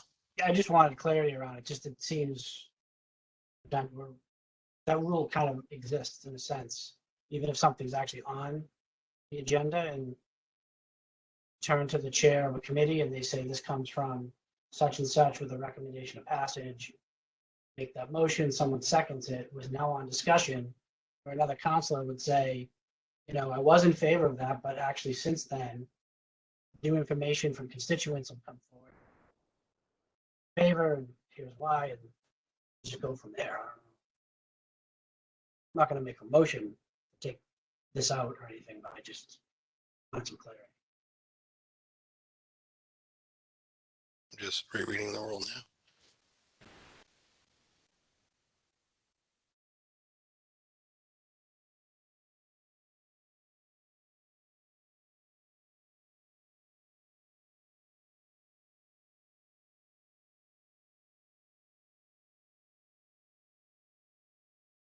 I'm done. Are you frozen? No, I was just rereading it. Look, it's been a long night, President Sinella, especially for Vice Chair Eccles. He's been down on Lower Main since 4 o'clock. All right, so anybody doing anything with 35A? No, so we're ready to move forward with Councilor McMaster's motion. All smiles, meeting up at Kennedy's after. Nice. Mr. Clerk, will you please call the roll? Chair McNaught, Yes. Vice Chair Eccles, Yes. Councilor Termentozzi, Yes. Councilor McMaster, Yes. Counselor Garapay, Yes. Counselor Gregoritis, Yes. Counselor Migliorelli, Yes. Counselor Stewart, Yes. Counselor Thomas, Yes. Counselor Jamaluddin, Yes. and President Snella. Yes. That's 11 yes. The motion passes. So we did have one order left that I think we may have to hold. It was the first order of the evening that we moved orders up above a couple times because Director Pro Akaselis we knew wouldn't be available at the time. And I don't know that it was going to be her representing that order anyway, but not seeing anyone else in the waiting room, so to speak, attendee room. Does anybody want to make a motion regarding Order 2022-48, an appropriation from the Rideshare Special Revenue Fund for $9,049.20? Council McMaster? Thank you, Mr. Chairman. At this time, I make a motion to hold in committee order 2022-48 till the time that the Director of Department of Public Works is available to come back before the committee. Second. Second.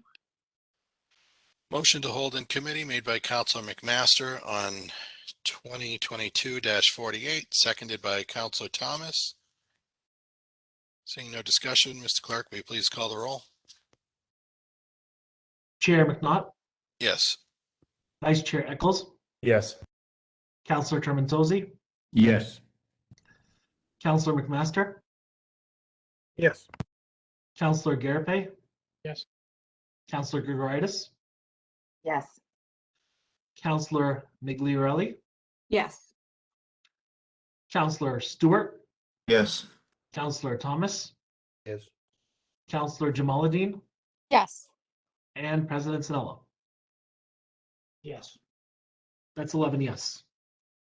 Motion passes. And that does conclude our business for the evening. Entertain a Mr. motion Chair, to I'll adjourn. make a motion to adjourn. Second. Motion to adjourn by Counselor Stewart, seconded by Counselor Jamaluddin. Mr. Clerk, will you please call the roll? Chair McNaught, Yes. Vice Chair Eccles, Yes.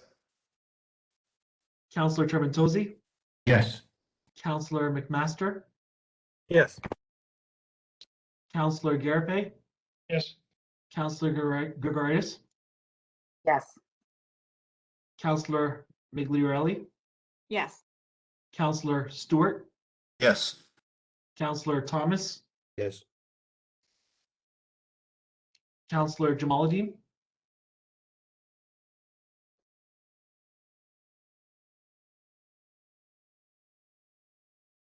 Counselor Jamaluddin. Oh, Counselor Thomas, and President Snella. Yes. That's 11 yes. Motion passes. We are adjourned. Thank you for a very enjoyable evening, y'all. You got about an hour and 38 minutes, 38 minutes left of Cyber Monday. Go get them. Well done, Chair McNaught. Thank you all. Good night.